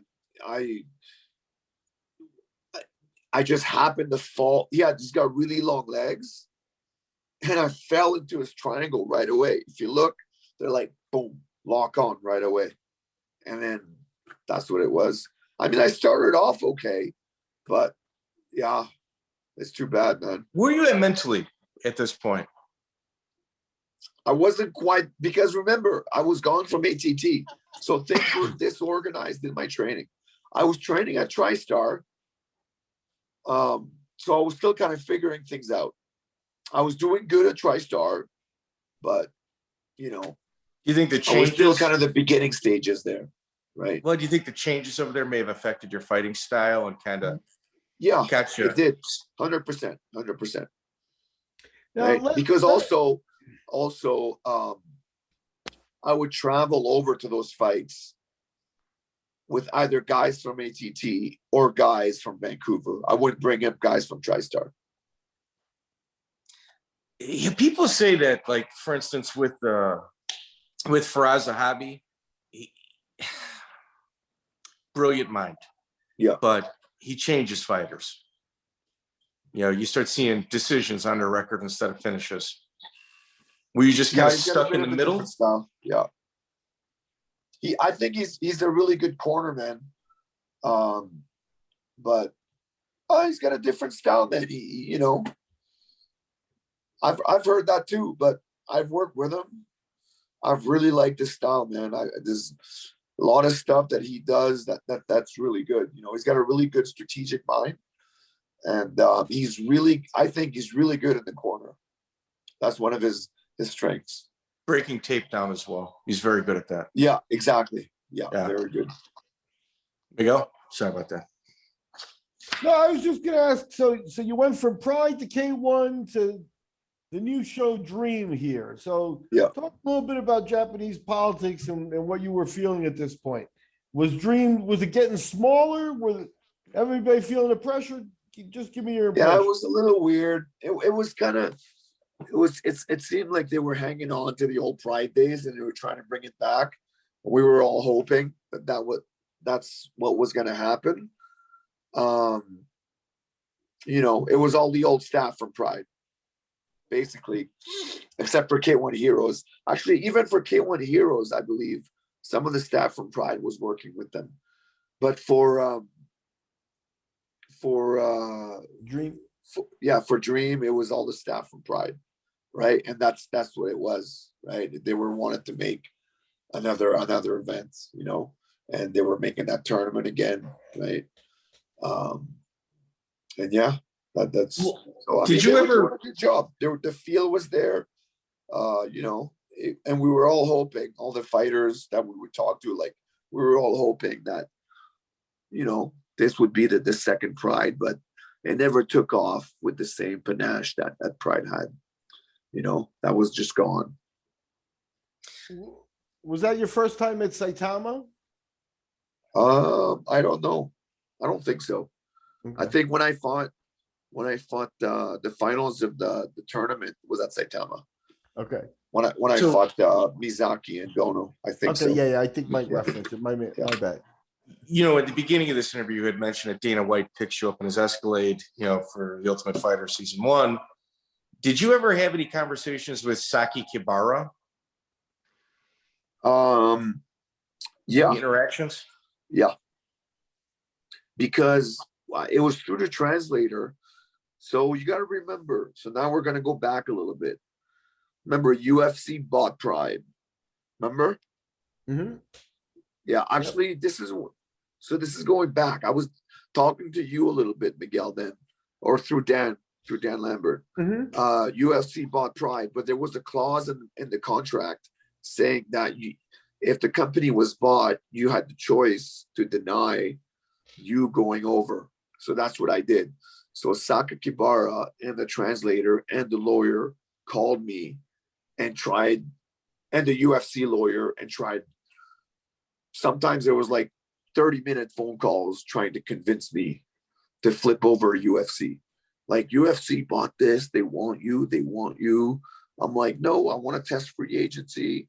I want to maybe go to Bodog. That's when I was talking to you, remember? Mm-hmm. Yeah. I want to maybe go to K1 Heroes, right? Blah, blah, blah. What was your hesitation with the UFC so much? Just I was getting more money with these other shows, I think. Yeah. For sure. UFC, remember, UFC wasn't the biggest back then. UFC didn't become the biggest until later. UFC still had like, I don't know, a bit of a lower class feel back then, if I can say that. Maybe that's not the right words, but it definitely did not have the same prestige that it had now. That's for sure. Yeah. So and they were trying hard. They were trying to give me bonuses. They're like, we'll give you 10 grand. We'll give you 20 grand. We'll give you 30 grand to get me to sign over to UFC. And I said, no. And then I was going to go with Bodog. And then that was for a big contract. And then Bodog folded. So then I ended up going to K1 Heroes and Dream. Yeah. Huh. So did it bother you that they were calling you direct rather than your management? No, they were calling management as well.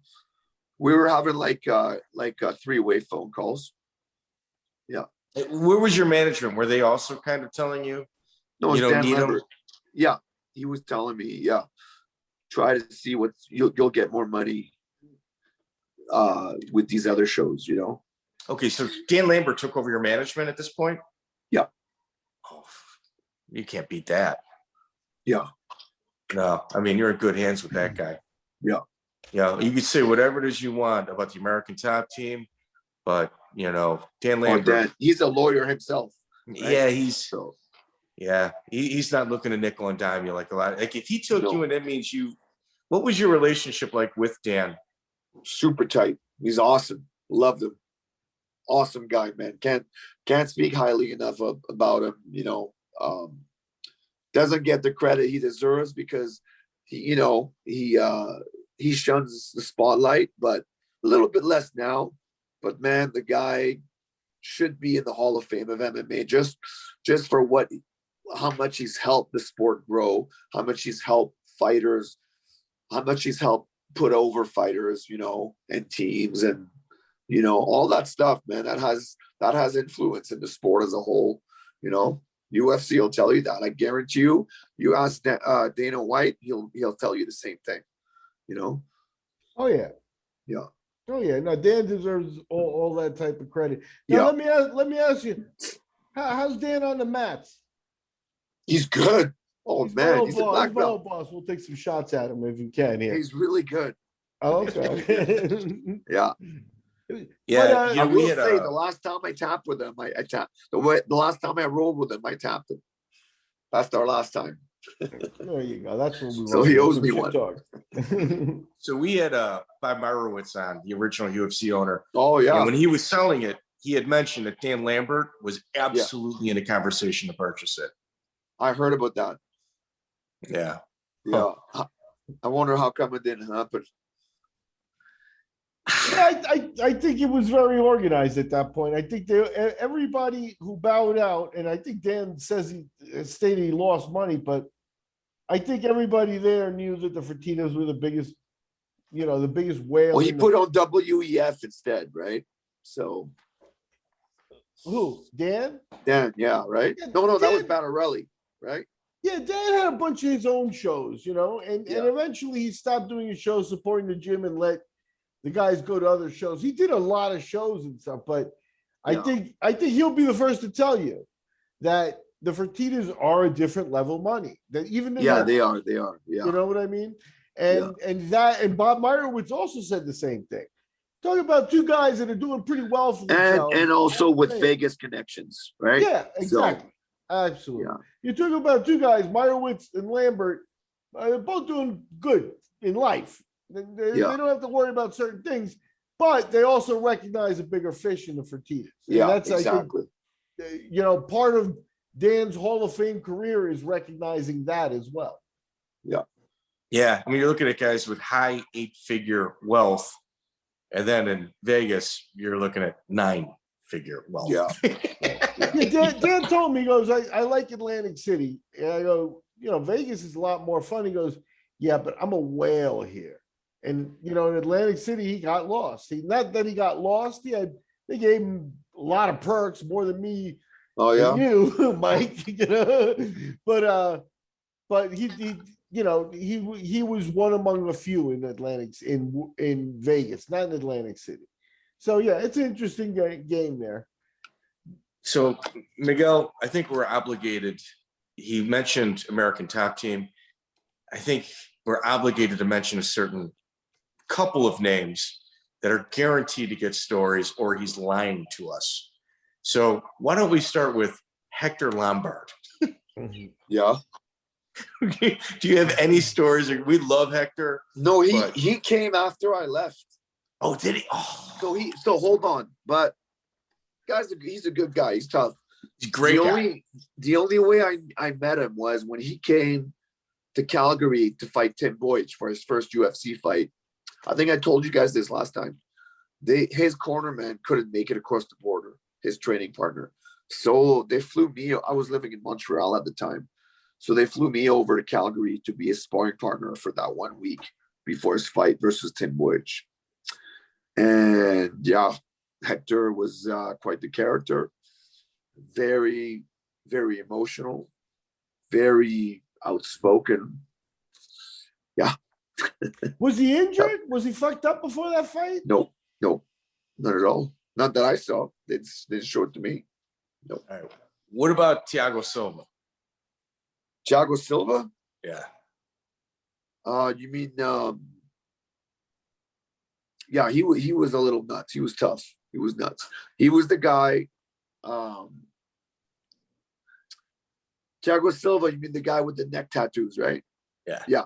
So he was tough, and he had a real mean streak. So remember Kimbo Slice was coming to train with us at the time, right? Kimbo's the nicest guy in the world. I don't know if you guys have met him. Have you met him, Miguel? Yeah. How nice is he? Like, yeah, no, he came with an entourage and he attended our shows and stuff. And but like Matt Mitrione speaks behind great things about like the chillest, most nicest guy ever. Anyways, and he came on sparring day, and Thiago Silva wanted to spar him really bad because he wanted to make an example out of him and hurt him. And Liborio kept him away. Liborio's making the matchups, and Thiago goes, "Put me with Kimbo." And he goes, "No." He goes, "Why?" And he starts yelling at him. And he starts making a big fuss about it, saying how he wants to kill. Not saying he wants to kill, but saying how he wants to spar with Kimbo when he got into a big beef. It was real tense. Yeah. He we had a couple situations with him at ATT. We had to have a couple team meetings about him. Yeah. He was just a hot pepper, like could pop off any second. And he had a mean streak. Yeah. Yeah. So, but he wasn't that good. He was good because he was a bully, and he was, I beat him a couple of times in certain rounds. Like once I got over like that intimidation because he was bigger than me, I was like, okay, I figured him out. You know what I mean? He was tough though. He was tough. He knew a couple of things, but I got him, man. I got him a couple of times. It was good. And I was smaller than him. Yeah, but he was good. He was good. Were you there when Josh Barnett was there? No. What about I didn't Jeff even know Monson? he went there. What about Jeff Monson? Yeah, of course. Love Jeff, man. That's my man. Love Jeff Monson. I lived with him and Mike Brown. And nothing strange happened. I mean, Dennis, let me preface. He left his dirty laundry in the washing machine, and I guess forgot to turn it on.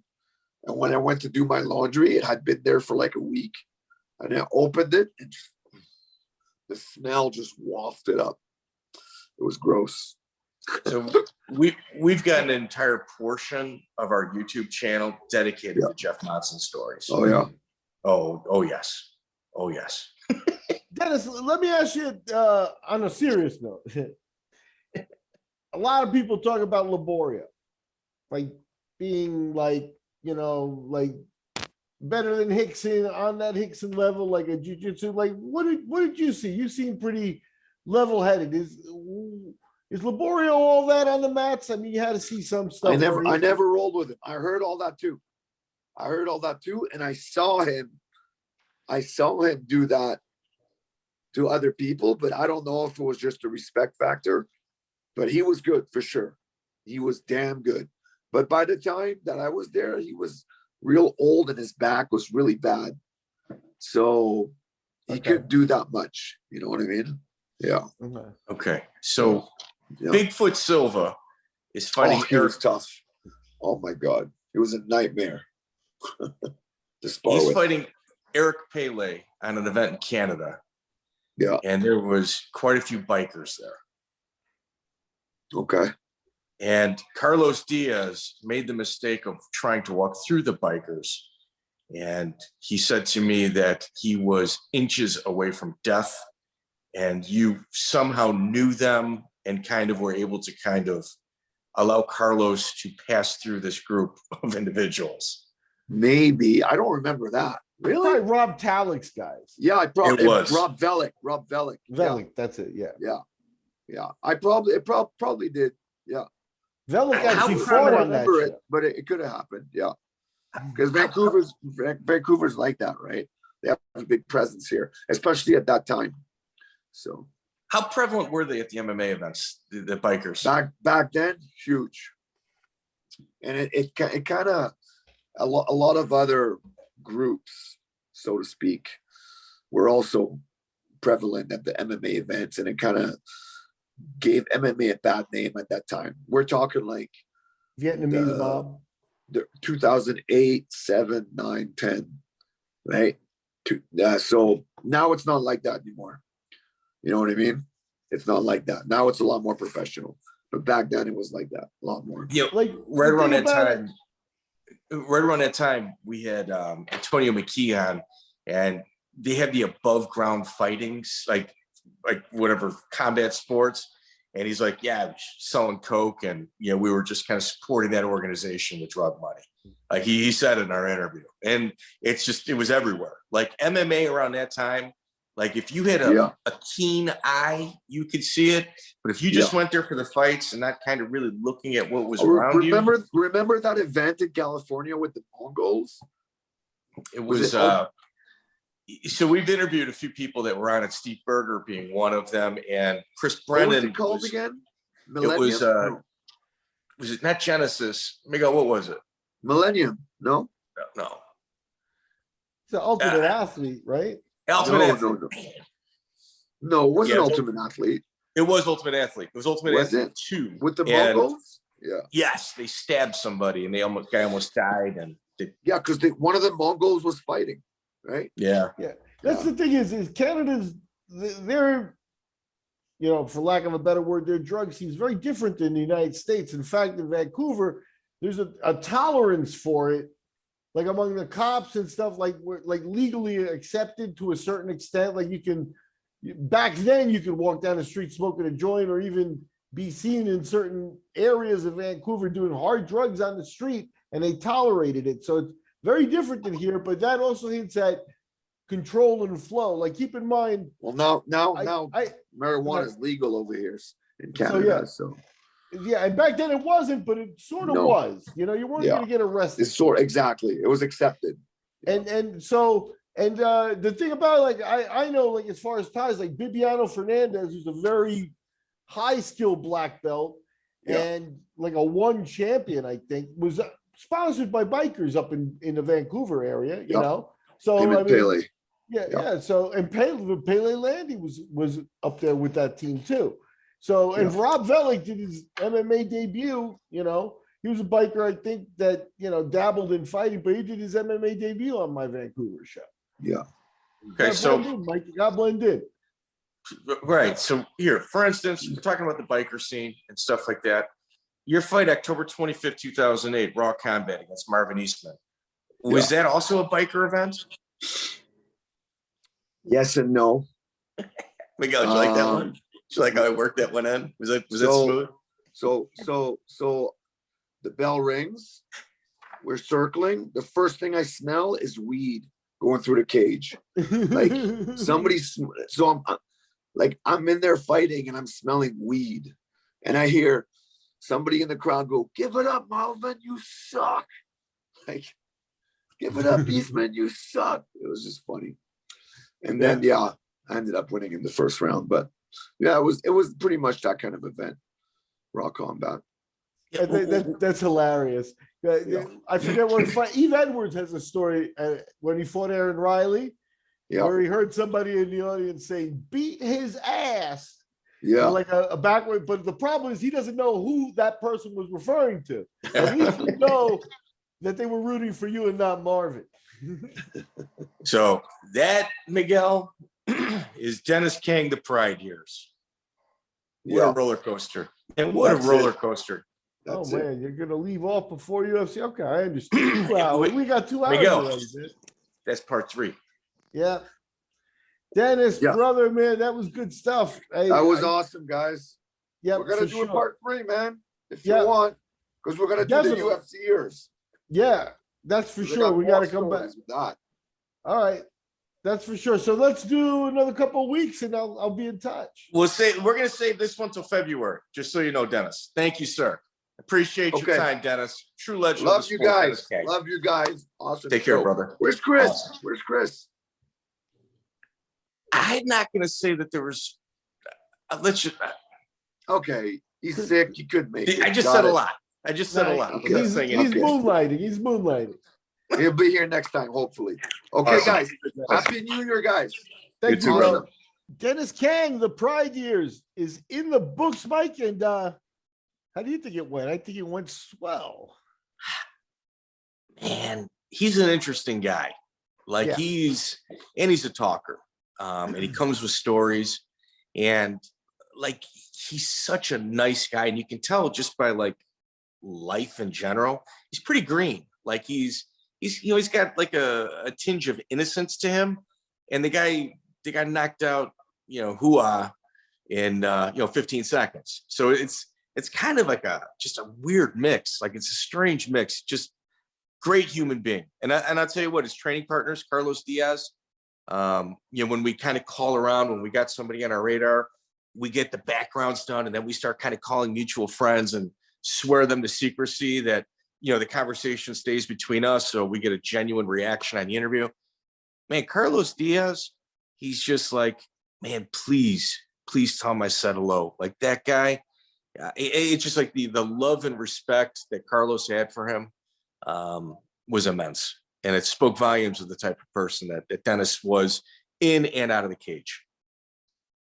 Yeah, I think at the end of the day, the thing that, what Kang really pulls off is being genuine and being a nice guy. You know what I mean? It's like there are not a lot of, bullying or bad stories about him at all. There's none really. You know what I mean?